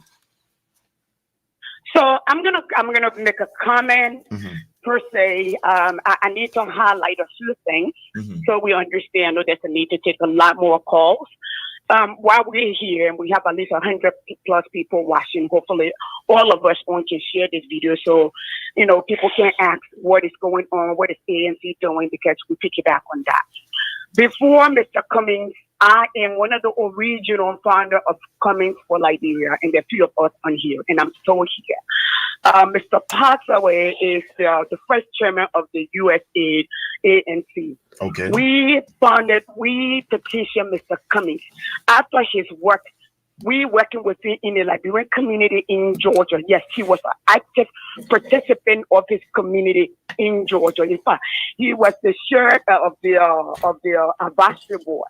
So he was somebody who led us, helped us to establish ourselves, and was the highest contributor in respect to donation and people in the community and helping people pay school fees, keep group over people here. We all know America is official and never talk about it. Okay. During the Ebola, when we were out here, he was out here. So was his wife Teresa. And in fact, and because of that, a few of us who were leaders in the community decided that we were asking. Okay, and at the time, he was at the height of his career. And he said, I will talk to my family and we'll get back with you. But not only did we stop there, we went to the elders in the community to test his temperament, who were other people who are serving other capacity, all right? To test his temperament and his immunity to see if that's somebody that they will accept. So we will talk about this later, but I'm just trying to chronicle that. When the policymakers in Liberia and the government workers were leaving Liberia, including our president today, left to come to the U.S. in the need of medical attention, Cummings was packing his bag when we were all afraid. I was telling my brother, Dr. Dolo, to leave Liberia, but he wouldn't. He was going back to Liberia with medical supply, lobbying in Washington to get Washington attention to help us so our people wouldn't die. As projected, 1 million would have died by December. We have to be theory. They do nothing theory, okay? They do this theory, and there was another theory that we did that. And we can talk about that another time because I wanted the chairman to talk to the people. Now, when we went to Mr. Cummings, there are a lot of people who left the ship because Mr. Cummings said, we can't do this alone. We have to be inclusive. We wanted to go as a movement because we had things that most people and political party needed. We have resources. I'm talking about the human capital, the intellectual reservoir, and the financial capital. And he said no. And we said all of those people were dead, they were died. A lot of people said that. He said if we are good, and that's what leaders do. You find the people who are less bad or less challenging and bring them on board and merge them. And maybe when you exhibit good character and leadership, he said when people love and admire you, when you're in good company, sometimes you take onto those company and character. That's how we went to Liberia on a exploratory journey. Okay, we look at many political parties and we chose ANC and ANC chose us. And that's where we marched. It was not easy, but nobody heard us out there screaming and yelling when we were in the boardroom negotiating. ANC came to the table at an advantage. They were already established in Liberia. We also came to the table advantage because we have other resources to bring to the table. My Lord. So they were heated. negotiation. But nobody in this particular area can tell you there were people on the air yelling and screaming about it. Listen, Liberian people, when those who have developed business, like the young man you're talking to, our chairman, he's a business developer. He's successfully established his business in this country. Okay, as he told us the other day, his mother didn't go to school. Yeah, and people will say, he's a Elysius, he's a Congo. No, he's not. He will tell you where he's from. He will tell you how he started. Hard work and focus. All right? So this is where we are. It's completely ludicrous and disingenuous for one to think the political environment is static. In simple terms, that it does not change. It's forever changing. As the population grows, as the population shifts, as the mind grows and shifts, as the needs of the people shift, so are the desires of the people. So the political environment, in so many words, and in any environment for that matter, is forever evolving. And it's not every month, it's every day. If you guys remember, Trump won. The Republicans were at the head of the House. November 2018, we shifted that to mostly Democrats. And that's why Donald Trump is being challenged today. And we're going to do the same thing. That means nothing is static. So it is completely out of the word. And I'm trying to be nice. Folks, I respect Waka. I know him. He was like a father to my brother. And in fact, he helped me run my campaign in Georgia when I was ready to be president in 2015. He was here in October. He set the pace for me. All right? No disrespect to him. But we have to make decisions based on the needs and the future of prosperity of Liberia, meaning the next generations to come. If you do the same thing over and over and expect different results, that is the true definition of insanity. How do we do things that we've done for 120 and 73 years that got us here and think it is? So let's say the political environment is static, right? So how do we lose District 13? And we were so popular. How did we lose the senatorial election to Sir Joseph? And we were so popular, nothing has changed. How did we lose the election in Kidma? And nothing has changed. Guys, we have to wake up. And it is completely misleading for people who are informed, people who live in other people's countries and understand process and procedures and SOP to sit on Facebook or any other media for that matter to mislead our people. And let me say to all of us who think the diasporan have no power, that is myth. It was when we have to call to talk to our people, but it's not anymore when my aunt, who is almost 90 years old, can say, who should I vote for? It is no more when I can go to a little town where my father was born and say, listen, we heard about this man, but he's new. So people are saying a lot more things. If he had come 6 months before, we all would be for him, but we have already made an arrangement. Okay? That's what people say. Liberians were desperate for change. Anyone who thinks Liberians are not educated because they don't have colonial education, my grandfather didn't get a colonial education, but he could write in Mano. He could write his own book. He could chronicle his history. From the day he traveled, his footfather traveled along the Mali kingdom and came into Liberia. He can still chronicle it. He had documentation. It was not colonial. Common sense is the best education anyone can have. So if that is the case, Jared Delon will not be senator today, because 10 years ago, a little longer, they said Jared Delon was a crook. He was dead. Even when I put my name on there to help me run a campaign, people call me and say not to be a part. Today, he got more praise singer than he ever did when we started. When we even started collecting money for him, I know the names I gave to him by heart. I do, because I was one of the people leading that. So I need the Liberian people to understand. We call people like Prince Sharif, call from here and talk to his people in Liberia to vote for CDC. Majority of the people today call for them to vote. I was in Liberia, work for in Liberia. So we need to understand, no, ANC and Global do not have problems. And even if they take, what family? Show me one family that does not have. We are all different people with different desires, and they need to be. But you know what? We can handle ourselves. What we want to handle is other people. So now let me ask the people who are all put it. Does Waka want to go second? Because if does Jeroy want to go second? And then to say to the Liberian people, they are not wise enough to make their own decision. A few men should go in the back and make a decision just as we done for 173 years. For me, it's an insult to my country people. It's insult to my mother. It's insult to my uncles. It's insult to my people around in Nimba and Grand Gide, who may never have been to Monrovia or been on the plane, who may not be able to walk, but they know it hurts when they can't feed their children. They know it hurts when the children can no longer go to school. They know it hurts when the children cannot walk on the farm in the morning to go drive the bird, and the parents have to be there because they will be ripped or killed. They know that. That much they know. And they just require adaptation in the human environment in science, how we're able to navigate and stay alive. And those who are able to navigate and sense that faster, those are the survivors. So no, we will educate our people and we will stand our ground. We want to hear from the people. We want to do the things differently. The Liberian people are not stupid, like my chairman said. We want to hear from the people.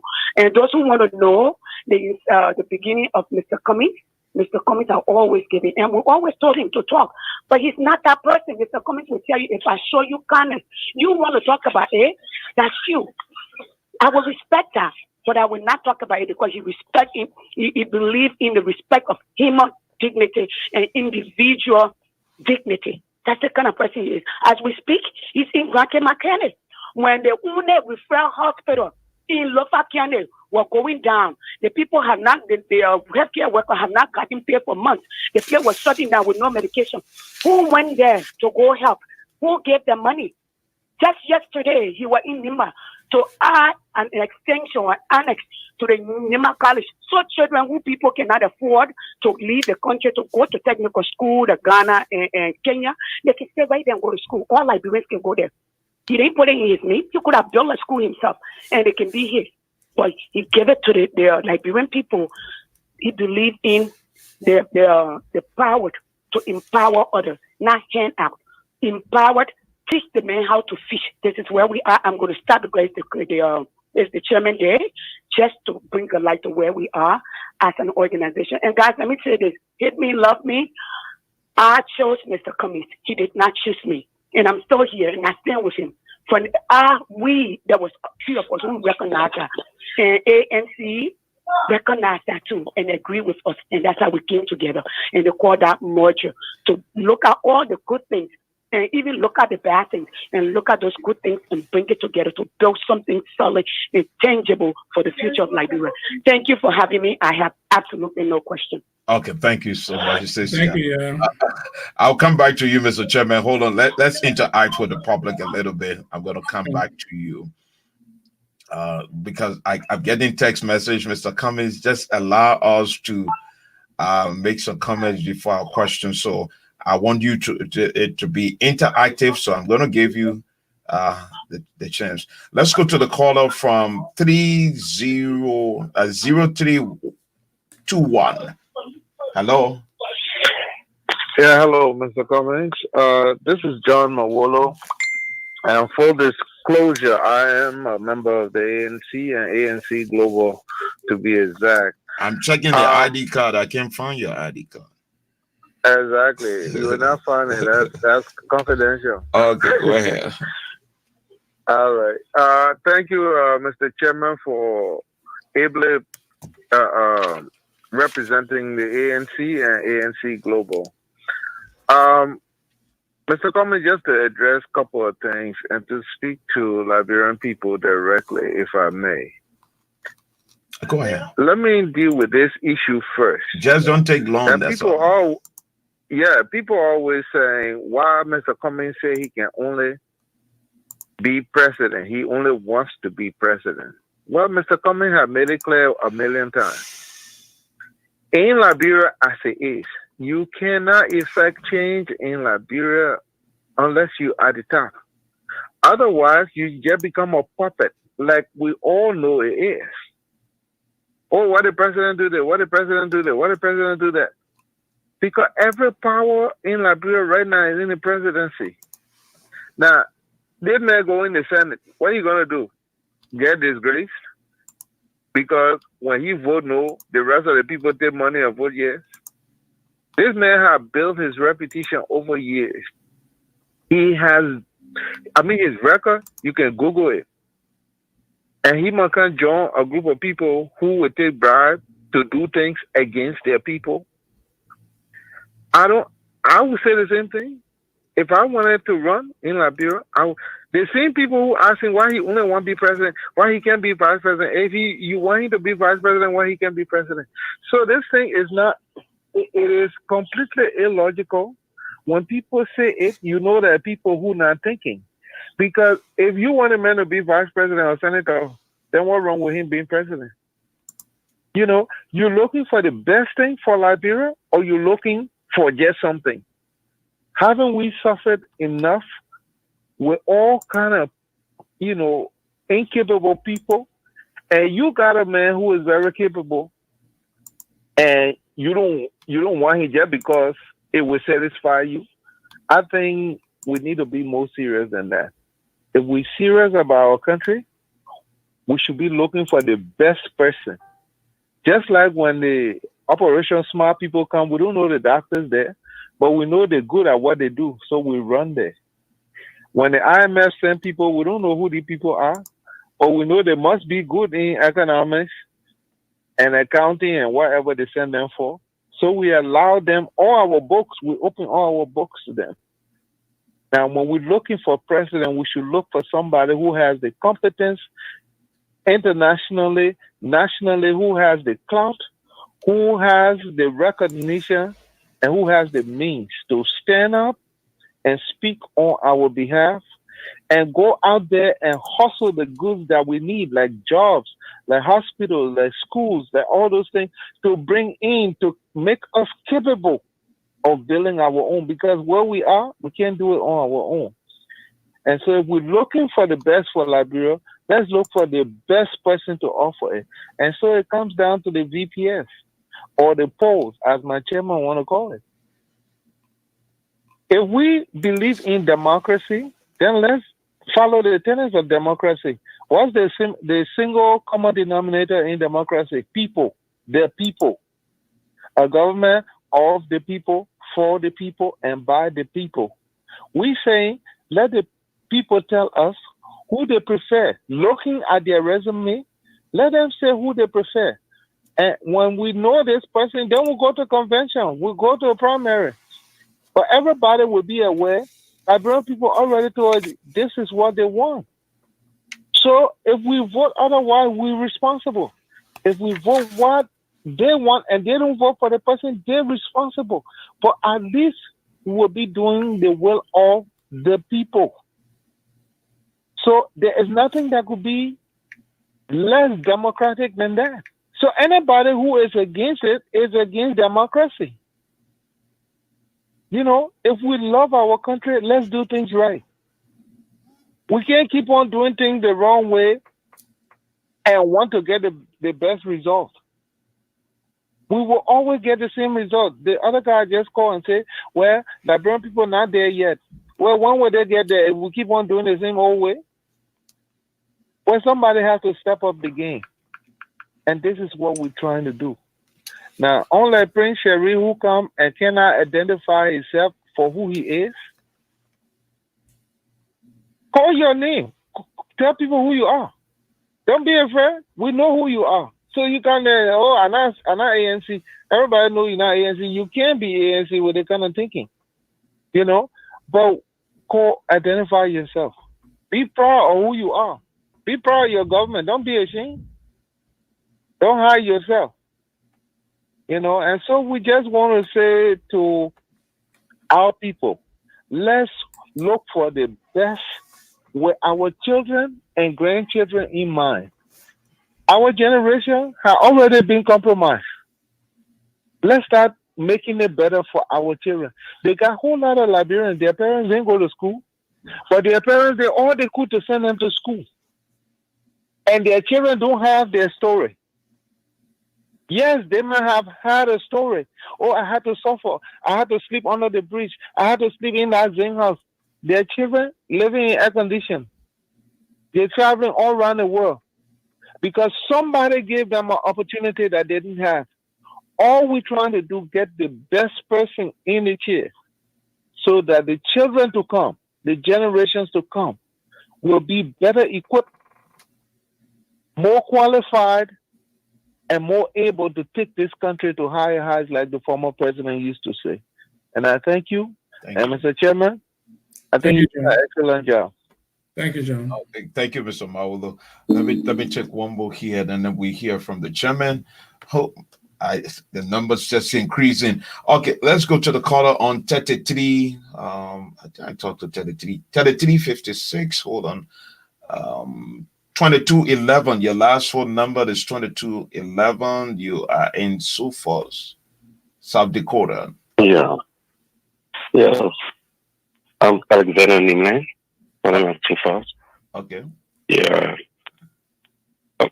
Actually, you a ANC, but like what the chairman saying is true. At least what the people started, they put this to the people. And the people be able to explain to us, who did need. That if we go to convention, we already know who we carry. But once they had you in this thing, people are saying ultimately that, oh yes, it is coming out try to break the COP apart. It's not right. Once the truth is, they'll be able to say the truth. They'll be able to help the Liberian people. Although we understand, we can afford, but we're looking at people who back home. Why they continue to say Bwaka is popular? If they put you Bwaka, we carry Bwaka. So that's my comment. I want to say thank you, Jeroy, and also to the chairman. Okay, thank you so much. Okay, let me take one more here. Your last, you're calling from Texas. Your last number is 6521. Hello. Yes, sir. Hey, my name is Jackson Zena. Okay. I have a Texas number because I've had a number for too long while I live in Maryland. Okay. But I just wanted to make a comment. I really don't call on shows, but this is my first time. And Mr. Cummings, let me just thank you for allowing me to make this comment. Yeah. And to Sam, let me just make this comment. Look, German, we've seen the same thing over. We just go in circle, continuously in circle. There are people who are known advocates of Liberia, like Sister Yashini was just online. They are all the talk shows. They give all the comments. German, ladies and gentlemen, my fellow country Liberian men and women, this is what we need to do. You want to change the system, we got to come together. And the idea has been put forward. And our idea being put forward is to collaborate. Ladies and gentlemen, my fellow countrymen, we have to collaborate. You have to collaborate. If you don't collaborate, you will not fight and solve certain problems. The collaboration, this chairman need to come together, sit in one room, and harmonize whatever going on in the collaboration, and then get on TV, get on these shows, get in front of the microphone and the camera, and let the Liberian people all over the world, and including Liberia, continue to see them together, saying and talking in unison. And we can't do that. We're just wasting our time. Everybody going becoming with this ego. Oh yeah, I'm the chairman for ASD. I'm the chairman for UP. I'm the this. I have been political limelight of Liberia from day one to day zero. But we come somewhere. You see what we have today in Liberia after 173 years? We're still in the same place. We go nowhere. We take 2 steps forward. We take 4 steps behind. This is tough, and it's frustrating for someone who will live all our life, hoping that Liberia will be better. That will get better and we'll go back, we serve our people and contribute to our people. We're going back over and over and nothing is improving. You understand? We can't send a single message when we continue to fight. Why can't we put Cummings, Uri, Bwaka, whoever is Yombli Kanga or Darius Dillon for Liberty Party get together and be in front of the camera together and tell the people this is what we're doing. But election going to start in March or April, whatever time they're going to open campaign, and we're still fighting each other. Nobody coming together. All the leadership, all these people well-educated folks, man. People study too many public policy, and we sit here and just argue. Everybody got talk shows. So, Mr. Sam, our leaning, let me tell you this, our leaning towards just registering and becoming a member of ANC. Mm-hmm. I'm still holding on, just looking and saying, because I think I would just do personally, and I can vote for Cummings or whoever the collaboration carry. And this is what we need to do. I just ask Senior, Y'all the leadership up front. Talk to the 10 leadership. We all let them get together. Let them get together and have a press conference and come with one conclusion, and we're done with it. So that when we go into when we go into one candidate, the Carroll candidate, the whole collaboration carry one candidate. When we go to the Nima candidate, the Carroll 2 candidate or one candidate, the whole collaboration going there with one candidate. So it's all around the country. But have you ever? I'm gonna just say this last thing. Have you ever sat down and wondered why we're so divided in the 4.5, 4.9, 4. Whatever million group of people? It's a small country. Man, we just fight each other every now and then.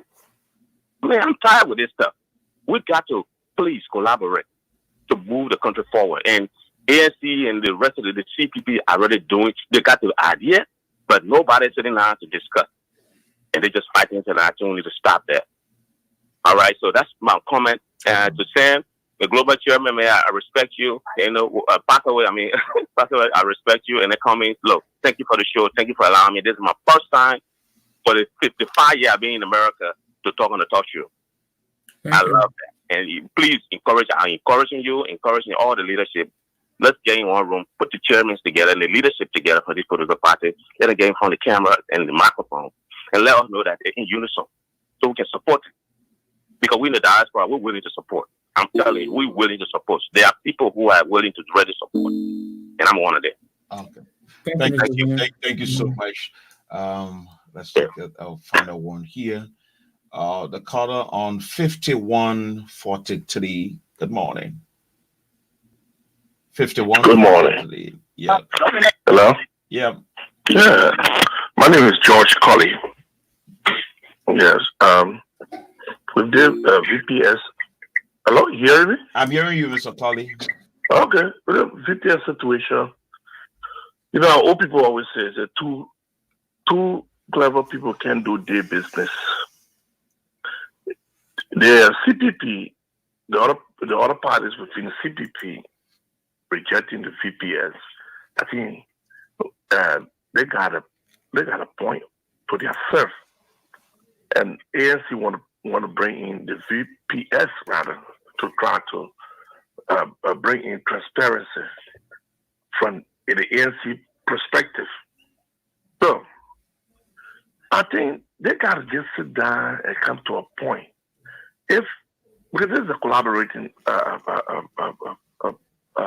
organization, the CPP, they should come to a point where both parties can sit there and say, okay, we don't want it because of this, and we want it because of this, and then no, because it's in there is 3 against 1.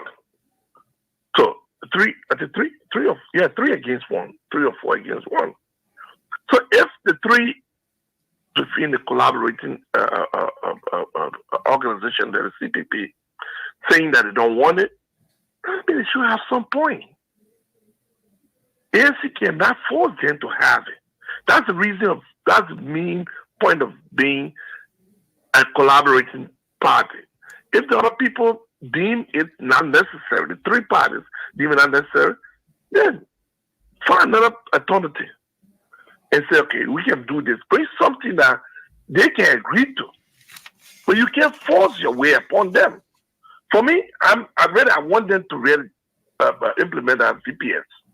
But when you get into a marriage, it can't be under your way. It can't be under your way or the highway. You gotta come down and say, okay, you know what? I want it to be that this is the best way. But say you say no, okay, let's try your way. And saying that ANC put yourself in that position, the way the author is, as Mr. Passawe said, probably that's what brought most of the problem. Because you can see only your way or the highway. You gotta hello? Yeah, go ahead. Yeah, no, I'm getting the echo coming back to me, you know. So I think we gotta sit down and find a way out of this. Or ANC can just try to find their own way out of the CPP and fight their own battle on their own. Who told the CPP members that collaborating or collaboration with big, how you call it, CDC. You just got to go out there and campaign. You just got to be a group that can understand, come by, solve your own problem in-house, and then everybody get in the feed and try to campaign. Mr. Cummings already is a household name now in Liberia compared to 2017, where people said they didn't know him. We don't know him. They know him now. So we don't. Sorry, folks. The system run for 2 hours, and so it's going to come back on by itself. At which time we're going to take your calls. We'll open the lines again, but I sincerely apologize. That system will run all by itself later on, and when they come back on before the chairman take leave, because we had in here for approximately more than 2 hours now. So, but Mr. Chairman, you heard your people. I guess you've been taking notes. You listen to some of the concern and the comments and question from Liberians from all different parts, some from different parts of the United States of America. What's your take? But before you go there, Mr. Chairman, here's a question that came to me.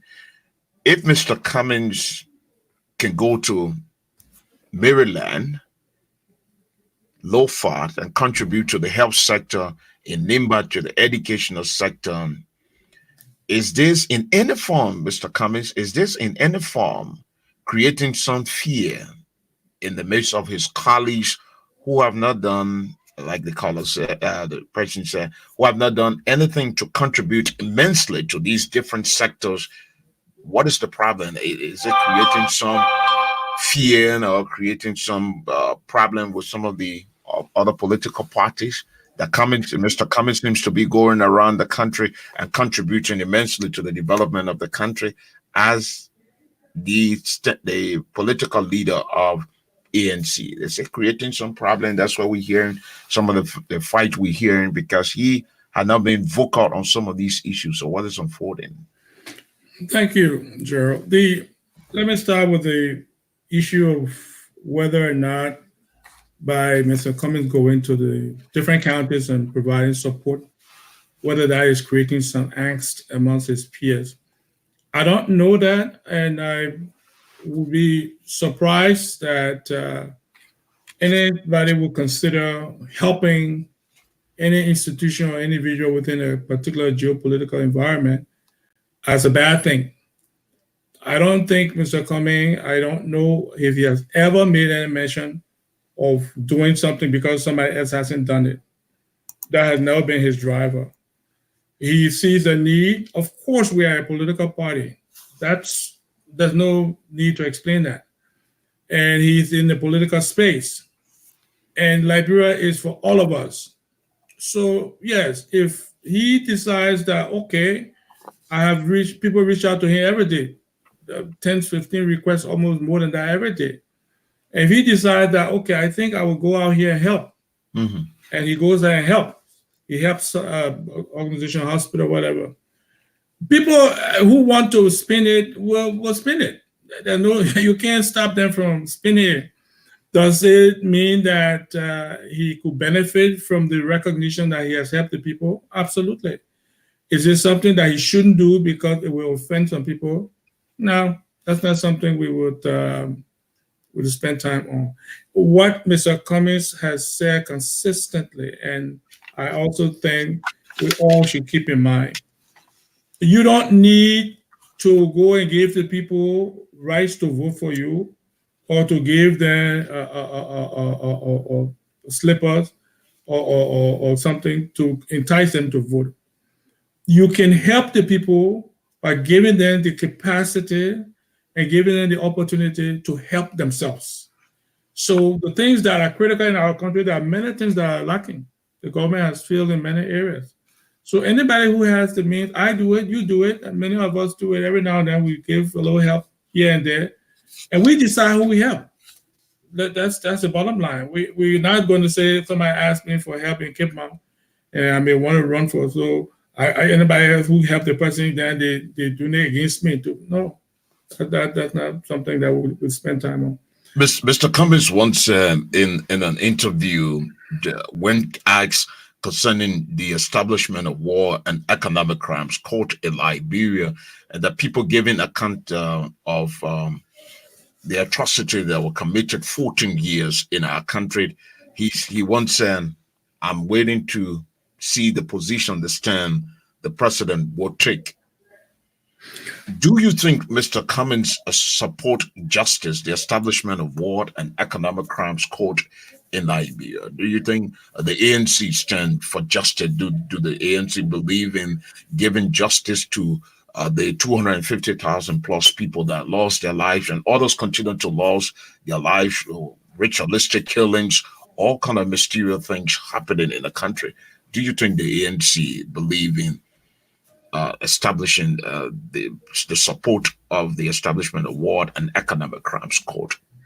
Absolutely. Let me clarify that, because sometimes when people say things, the way they say it sometimes it dilute what they mean.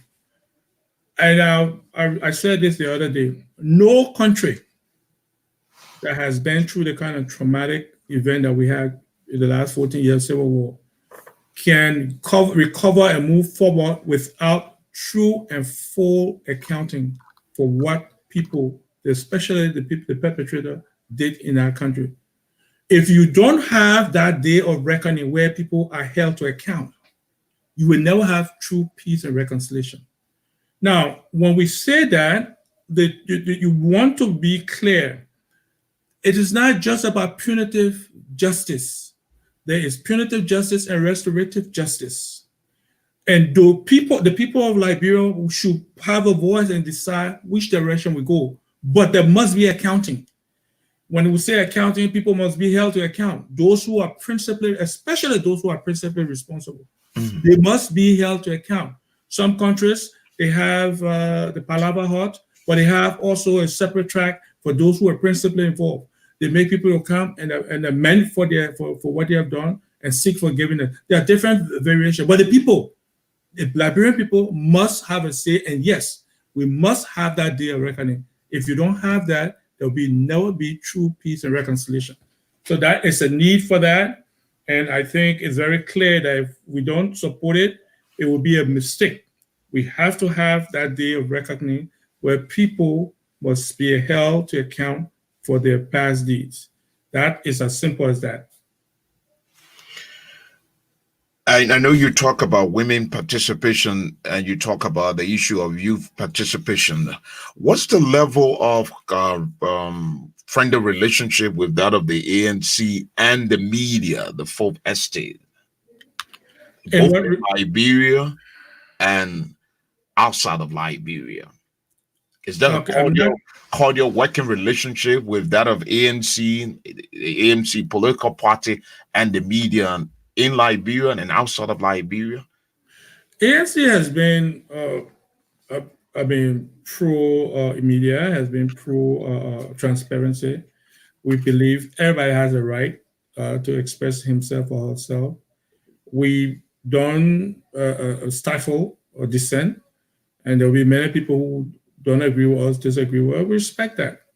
There is nowhere we have any reason to say we're not going to speak to you or we're not going to engage with you because you don't agree with our position. We will tell you we disagree with you, and we'll tell you why. And if we can coexist within that framework of disagreement, and we move on. But we do have a cordial relationship with the media. We have a cordial relationship with all Liberians, even from the opposition. So we also have the CPP USA, the Collaborating Political Party USA, similar to what's in Liberia. We started that in July. I was the founding chair for the rotating chair. I held the rotating chair, not the founding, rotating chair of the CPP USA. Mm-hmm. These are brilliant, bright people who all have the same desire. I'm just hearing that from you. That from you that there's a CPP USA. Yes, there is. The four parties are represented, and we do have discussions and media about the critical issues of Liberia. And we come to those discussions with candor and thoughtfulness. And every one of the members in that group is a friend, and someone I highly respect. We don't go there to try to promote our parties. We go to look at the national issues, the common issues, and then we forge ahead.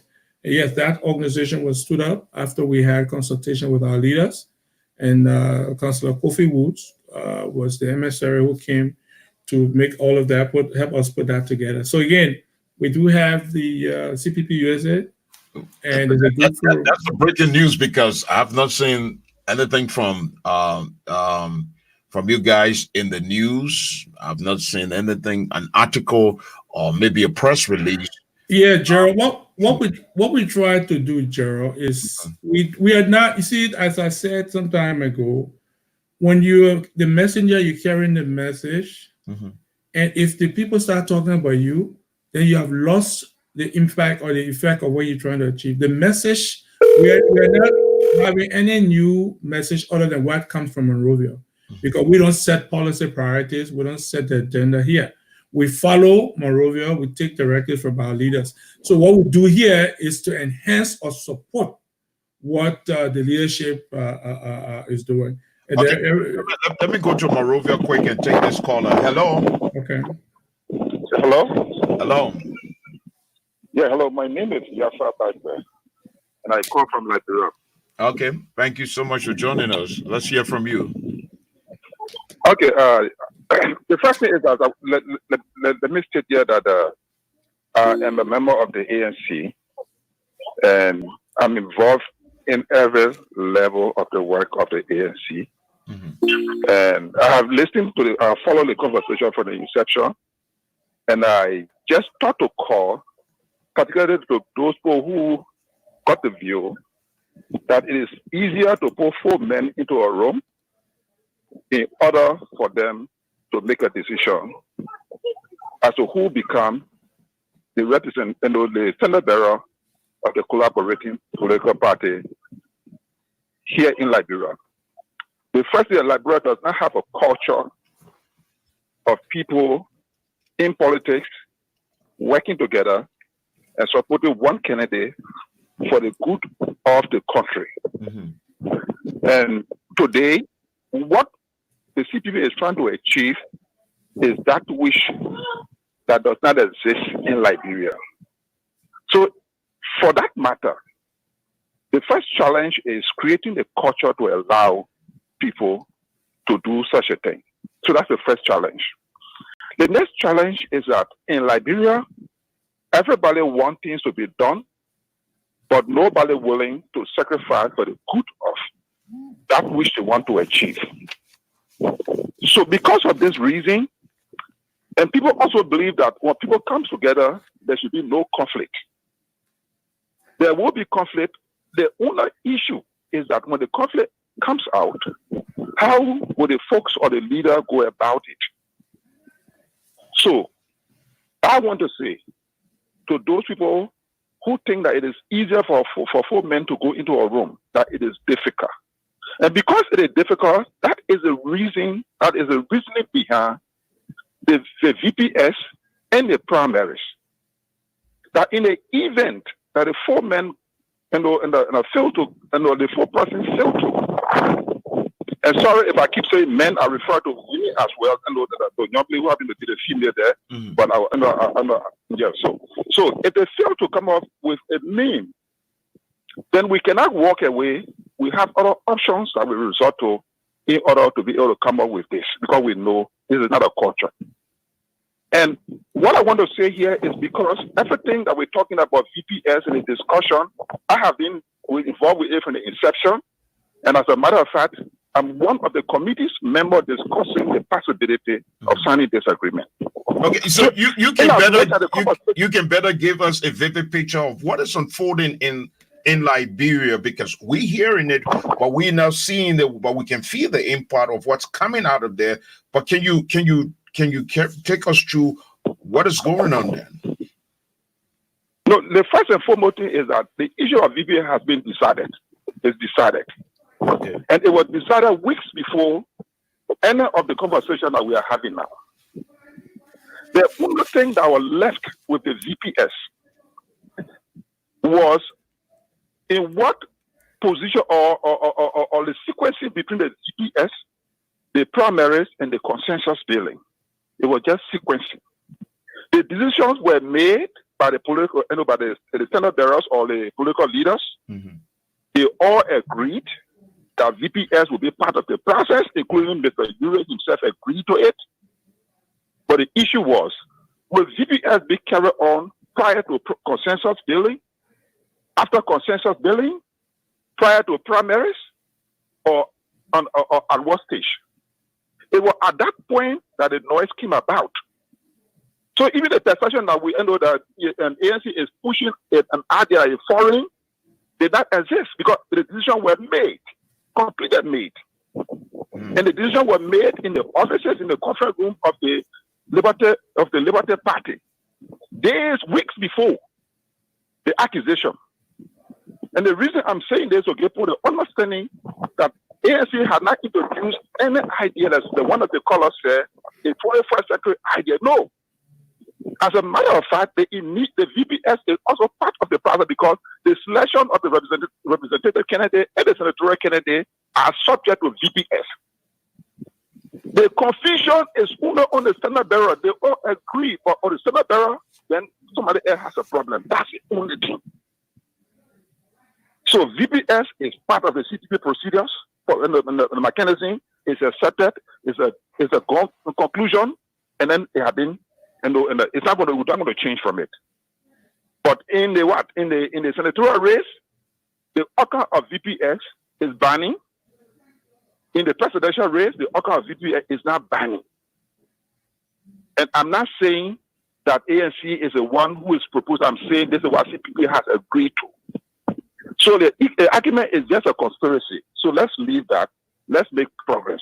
So I just thought to make this clarification to some of the folks who are calling and hoping that you just put 4 minutes around the next day is, oh no.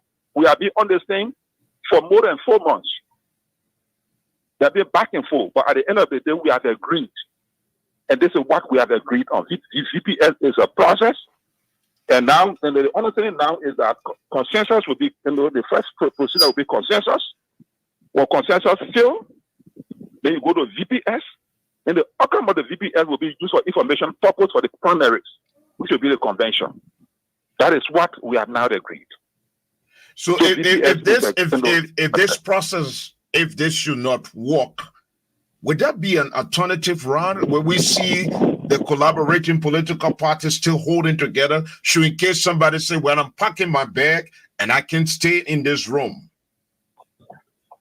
I do not speak for the other parties, and I'm not the official spokesperson of the ANC. I understand that, but looking at things the way, if this is going to hold for the upcoming senatorial race or for the representatives in 2023, and if it's not working and you guys have not reached a full-grown conclusion yet with the standard bearers, so in case anything happen that this process does not materialize in its totality, what do you think will happen, my brother? Yeah, so the clarification is that the 2020 senatorial race, the parties have agreed because we do not have time to conduct VPS. Okay. Yeah, so the decision as to which of the party will field a candidate in which county will be based on consensus for 2020, because there isn't time to conduct VPS. So that means 2020 senatorial and the May 10th senatorial election, which is in 2020, will not be subject to VPS. But it will be applicable to the 20. It will be applicable to during the 2023 representatives election. 2023. Okay. Yeah, 2023. It will be applicable, but then we'll have a time enough to conduct the VPS. So the question now is, what happens in the event the party do not agree? And what happened is exactly what the chairman of ANC Global has initially or has earlier indicated. We will, as an ANC, because the decision to be part of the collaboration was not made by Mr. Cummings, it was made by the executive committee of the ANC, and there was widespread consultation within the ranks and file of the ANC. And then we made a decision that we are entering into this thing and we enter into remain and to make it to work. That's the reason that we have made all the sacrifice. We have bent backward on many occasions to make it to work.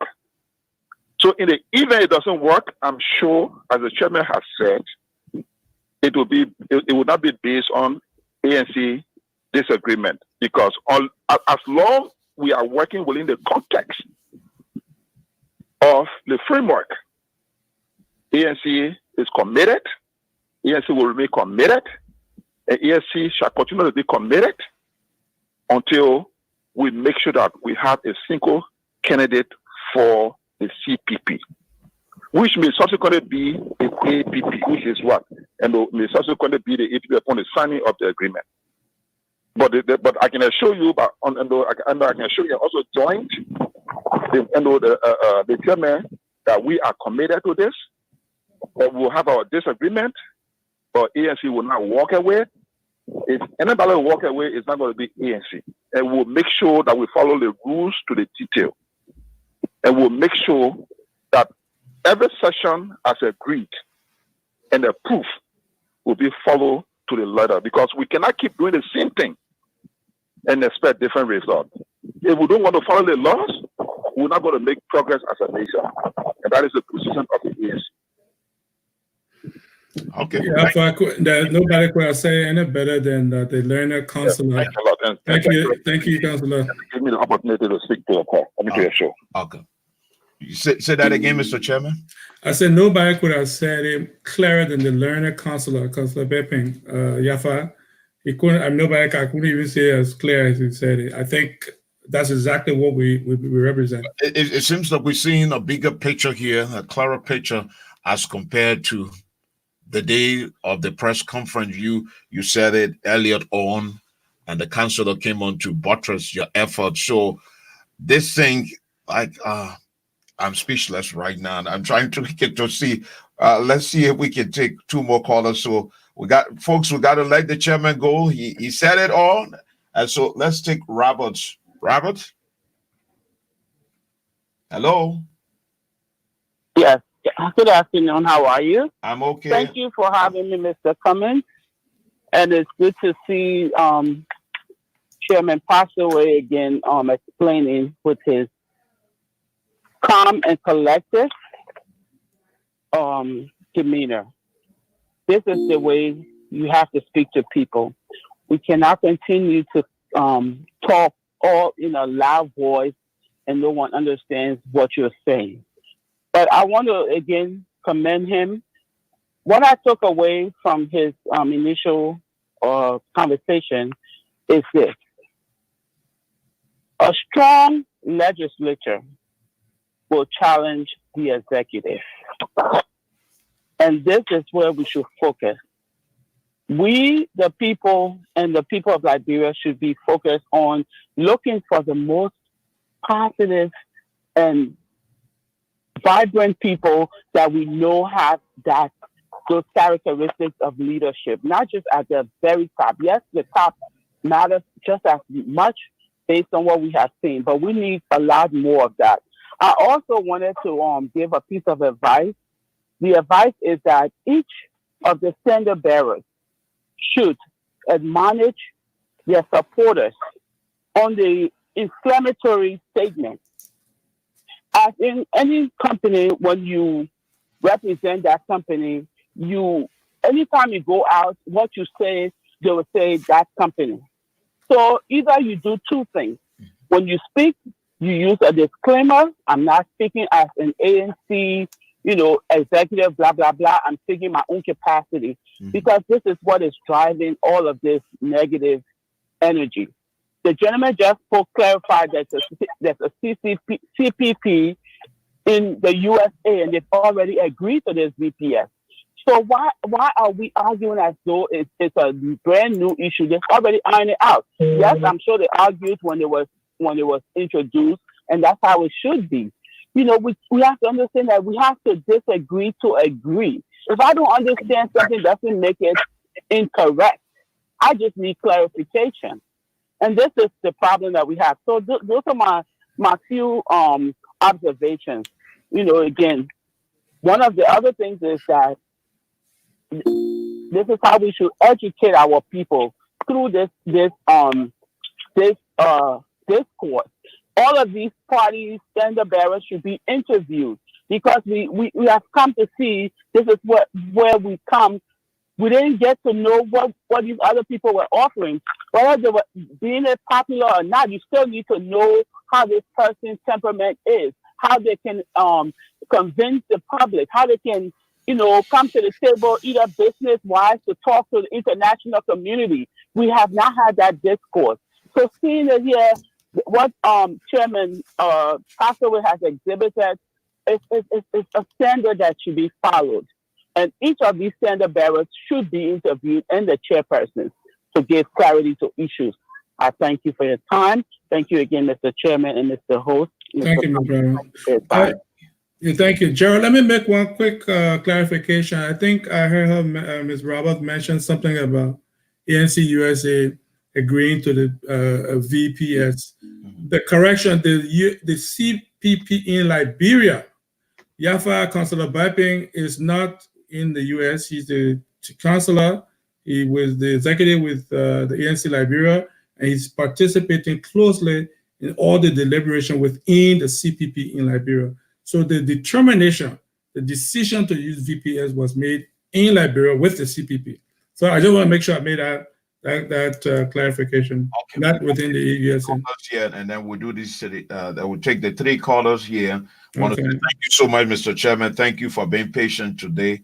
I mean, we took back up your time, but let's take 3356. Last phone number is 3356. Yeah, Jerome, this is Prince again for the second time. Yeah, no narrative. And let me just no narrative. I want you to just go straight to the question. I personally decided to just allow people to explain, but my policy is go to the question. Just let's go to the question, because then it will take more time. Well, mine actually is not a question, but just a comment. Yeah, the comment is in this whole, you know, CPP discussion. It is unfortunate that Mr. Uri is using an auxiliary, that is the COP, that he is the key sponsor of, to continue. Now, let me say this. I'm a sedition. Somebody said I did not introduce myself, blah, blah, blah. I'm a sedition. But for one individual within the CPP to continue to use an auxiliary to attack another political party, I think it's just ingenious. We saw on several occasions Costa coming up and using words that are very, very, you know, unbelievable words. Let me just use it this way. On the ANC, and to even further tell you the division that is existing, look at just now what happened on your platform. Our sister came up, and you saw the way she talked. There's to tell you that there is a deep division, because she's pointing, you can see that she's blasting at other people within the ANC. Where? And trying to, you know, on your platform, she just did it. Because it is the ANC Global that she sponsors, and she is the brain behind this whole ANC Global. So she is coming up now to, lambast other people who are not supportive of the ANC Global. To a point, I didn't see it from I didn't see it from that point. I think she was.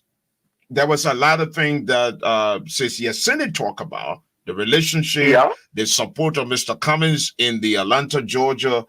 In the Liberian community, and she talked about a lot of things with the different countries, and that of Cape Man, that of Lofard, and that of Maryland, and other countries, including that of Monserrato. But I didn't see it from the point. So let's just leave it. Let's just leave it as it is until I can do some from a different perspective. Okay, sir. But what I want to say here before I drop the line, sir, you and I see things and we hear things from a different perspective. You are speaking, you know, as a man of God, which I respect, and you see things, you know, as a journalist. I'm a journalist. As a journalist, I know, a man of God and a journalist.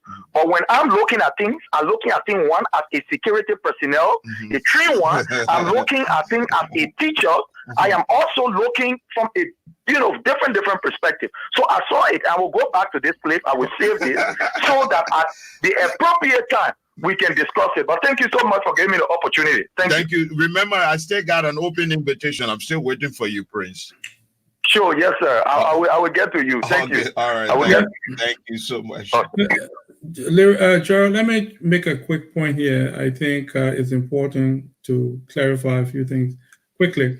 Ya is one of the strongest advocates I think we all know in the Liberian advocacy space. She's passionate about what she thinks and what she believes, and most of them are go in the right direction for Liberia. She's been down this road a long time. I did not hear her disparage anyone. I thought she was factual. The different people going back and forth, but I was not. Yeah, she was factual. She was to the point, and she's one of the leaders in our ANC Global, and we're very proud of her and the other ladies, Dr. Richardson, Mr. Sion, Roslyn, and others. They're very strong people. Sometimes one of the problems we have in our society, male-dominated society, we tend to be a little uncomfortable with strong women. I'm not saying that Prince is uncomfortable with her, but I'm saying that to say that sometimes when women are very passionate and opinionated, there's a tendency for some people to see that, to misconstrue that and think, oh, she shouldn't be saying that. So I'll leave it at that. She's a determined, strong person. We're very proud of her. And she's a strong leader within an organization like the other women. Okay, let's take the last two and then we'll call it a day. The caller from Minnesota, 4884. Good afternoon. Good afternoon, sir. Thank you for having me on your show. My name is McDonald F. Nyakwe. Before I go further, I just want to respond to your last caller, Prince, that just spoke. Tell Prince that we don't need suggestion from him. We know his position already. He should be happy for what's happening right now, so we don't need his suggestion. That being said, I have a good plan for this whole issue. There's VPS. I know. We all know one party or first round of election in Liberia. Nobody can win first round election in Liberia. So I would suggest to the CPP, and they will be the best for them. They will be the best for the state. There will be no noise. Let all the four parties that in the CPP go as independent candidates. Let them all run their own campaign and go through the whole voting process. After the first round, the highest among them will be the Senate Bureau for the CPP. The next be the vice president. That will just solve this problem. Then in our situation, the VPS will be everybody like will use the VPS. So let us take the first of the election to be the VPS. Let me come run the campaign individually. Let Boga run it. Then run it. Nobody can run it. After the first round, then the election commission will announce the highest amount of 4 guys. Then I'm going to be outside of the CPP. Then the next one will be the vice president like this. Then it will be let the rest. That will be the best thing for them. Like if they'll get the CPU more zeal. They'll get more zeal. That'll be the best thing. They will solve all this problem. Thank you very much, sir, for having me on your show. Thank you. Let me take the final caller and then we call it a day here. Hello. Hello. Yes. You are my final caller from Minnesota. Yeah. Personally, I thank you for allowing me to partake on the show. But something I wanted to say, and also I have a question to your studio guest. Yes, sir. Go ahead. But what I want to say is the statement I want to make. I don't think that the CPP is going to hold. Let's just not be beating around the bush. Because first, we already see a lot of, division that is set up already to destroy the marriage between the CPP. And even if they do hold, we also see future problems based upon the way how the supporters are acting and interacting, And the stand-up bearers of the CPP do not have the political strategies to bring their followers together, because every one of them disenchantingly go on Facebook Live do their own podcasts, condemn each other and all of that. And the standard bearers are not saying anything in regards to how well they can curtail the followers. And I listened to the studio guest talking about how they do control the supporters and all of that. Now, if you as a political leader or political group cannot, let's say a political leader cannot control your supporters, then it will become difficult for the CPP agenda to hold because you guys have to be together. All right, you got to have one agenda, you got to have one plan. But my question to your studio guest is, what are the strategies that the CPP is willing to put into place in order for this particular marriage to hold, taking into consideration the high level of disrespect that the supporters have towards each other, the high level of inconsistency that the political leaders are exhibiting? What are your strategies to making sure that the CPP hold? Because I feel in my mind that the statement that Honorable U.S. made was wrong as a political leader, making about presenting Joe Human Burka to be the best option because of his previous political position, how he got more votes and all of that. Even after listening to him saying the same thing, you need to understand that yesterday is different from today. All right, the political landscape of Liberia is shifting. You don't have the same supporters that will always be in every political season. So, and also I see that Mr. Cummings exercising that he is the best because he's from the diaspora and he's coming with a clean sheet and he feels that he's the best person to run the whole thing. So what are the strategies you guys have that you guys are willing or plan to put into place to curtail all the struggles and bring this particular situation under control so that the CPP can have a preference? Thank you. Yeah, I didn't get the caller's name. Anyway, I mean, for the most part, I don't think there's any disagreement with him. The CPP is comprised of four political parties, and we are our leaders. We have said this repeatedly. Mr. Cummings and the other leaders are good people. They mean well. And the discussion, like Councillor Vipin said, the discussions are not easy. They're very difficult because they can't just consummate a deal. They have to go back to their respective organizations, to the executive committees, deliberate, have these discussions, and go back. So there's a lot of trade-off back and forth. But I'm not too worried about when we will reconcile amongst the members. And here's why. I think we're right here in America, we're watching the Democratic political parties, how a political party and the contestants for the party candidate for the presidency, they're very compassionate about their candidate. They go at each other very aggressive. A lot of people go on the internet and say things we have no control over. We don't encourage that.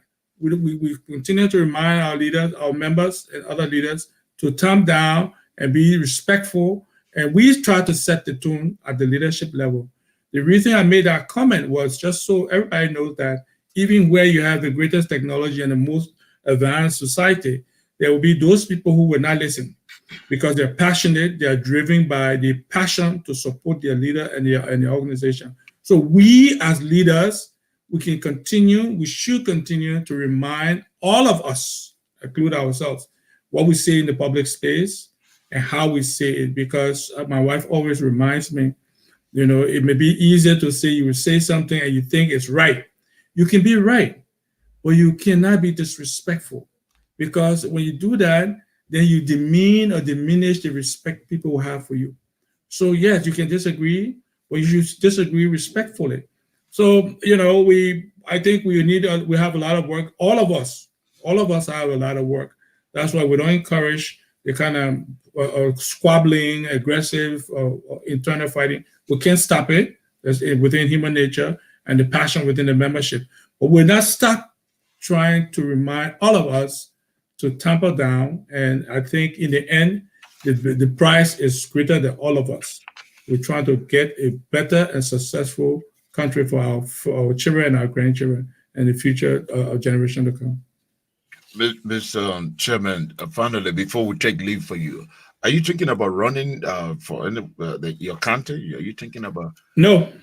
Why no? No interest whatsoever. Why no interest? I'm a consultant. I'm a manager. I know how to manage things. That's my forte. That's the area. I'm not a politician. It sounds counterintuitive, or manage your county? It's well, I can help those. I can help those who. No, I can help those who are most qualified and capable than I am. I can help make the operation work, but I'm not. I wouldn't be a good fit to be a politician. I didn't ask you this question. Which county are you from? I'm from Cape Town. My mother was from Grand Crew. My mother she's deceased about 7 years ago. I'm Crew and Vi. My mother was Grandsess, and my father from Grand Cape Town. So Vi and Crew. That's a terrible mix, right? I know that's a good mix. Pambata and Passawe. And I grew up in Bombay Hills. I went to school and lived in Moravia. So I'm all over. I could sense something. I almost say Maja Yakone. And okay, you see, I must have a VAR crew, man. Okay, well, you see, crew I don't know why the VAR men always, most of not all of this may be a sweeping statement, it may not be correct, but a good number of VAR men I know they like the crew women, so maybe there's a good mix in their relationship. I think my parents were happy, so I think that's something that they can teach us. One reason could be, in Grand Cape Man, they had a lot of seafarers from Grand Cape Man, and the people could relate along the coastal line. The crewmen go fishing in Grand Cape Man, go get some booning. The VAR women there. Yeah. And there's a saying that the VAR woman know how to cook pasajama at more than 700 levels. So when she cooked that pasajama at 700 level, then you expect something else now. Meaning she's going to get you, you're going to be in Cape Man. Either you move to Cape Man or she move into your county. Yeah, I think my mother got my father real good with that, with the pambata. So it's also the other way. The crew may know how to get the VAR men too with the pambata. So no, that was great, Jeroy. I thank you so much for. Yeah, I want to say thank you for the time, and to all the people who work behind the scene to get you to come on. We want to say thanks so much. And a final message to your people. Most especially with this thing on the internet, and there was a series of questions on that. And I kept looking at the comments. I couldn't put everything up there because people are expressing their frustration that some members. I would say to all of us, and I say all of us, I mean it honestly. It's very easy to go into a fight. Very easy, because that's where some people feel they can make their point loudest or more assertive. It's not helpful for what examples we want to set for the new generation and how we improve the country. That's why I tell people, somebody, I say, look, I don't insult George Weah. He's the president. The people voted for him. I know him. I consider him a friend. I don't agree with his policies. I think his policies are terrible for the country. I don't think he's doing the right thing for the country. But I respect him. His family, they're off limit. I wouldn't go down that road. But some people think if you don't insult or you don't fight, then your passion is diminished, or you're not, you don't represent the value you claim you represent. I disagree, and we may never go down the same road. But I think if we all take a positive view, challenge the issue, challenge people on the issue, and prove or disprove the point, and then let's learn from that and see where we can find common ground. I think the CPP will be strong, and I thank you again, Jeroy, and I'm sure our people with all the passion in the end will have a very strong CPP, and we're all forever will be a country and a society that will be very successful if we follow these guidelines. Thank you, Mr. Passawe. Thank you again for allowing us the opportunity, and I want to say thanks to your wife. We know we took up some of your siesta time on a Saturday morning to get you to be here. Thank you, Jeroy. Appreciate it. Thank you, sir. Okay. Somebody give me chance. ABC coming, somebody give me chance. I'm talking the talk and do. Somebody give me chance. Talk and do. Somebody give me chance. The Cummings, the talk and do. Somebody give me chance. For better education, somebody give me chance. For good health system, somebody give me chance. For good infrastructure, somebody give me chance. Oh, somebody give me chance. Yeah. Way back, you are giving me corporate. Way back, you are giving me small money. Then you tell me, say you are coming to face the road. And you tell me, say you are coming to face the school. And you tell me, say corruption was going to finish. But how come I never see you do nothing?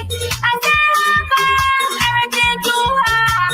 I've been praying to God every day, please give me a leader. Please give me a leader with love for the people. Please give me a leader who will deliver from poverty. God look at Liberia with mercy from God. He gave me my APC, now you want to stay my way. Please give me chance. I said get up in my face, somebody give me chance. APC coming, somebody give me chance.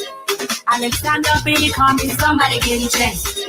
He coming with his partner, somebody give me chance. Well, folks, we want to say thank you so much for your listening role.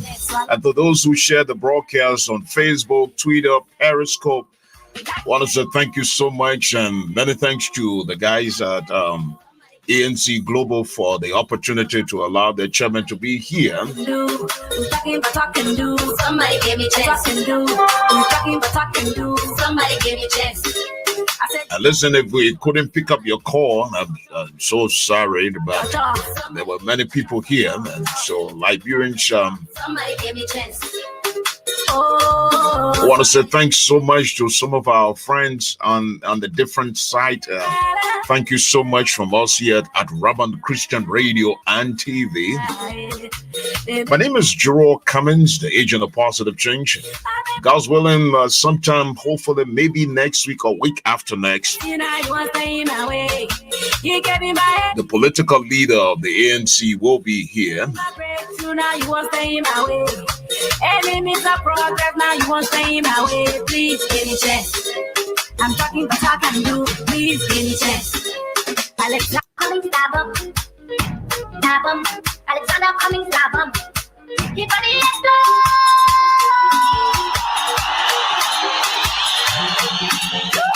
The leaders I love, the ones I trust so much, they made a fool out of me. I've been praying to God every day, please give me a leader. He gave me a leader with love for his people. He gave me a leader who will deliver us from poverty. God look at Liberia with mercy from God. He gave me my APC, now you want to stay my way. Somebody give me chance. APC coming, somebody give me chance. I'm talking the talk and do, somebody give me chance. Talk and do, somebody give me chance.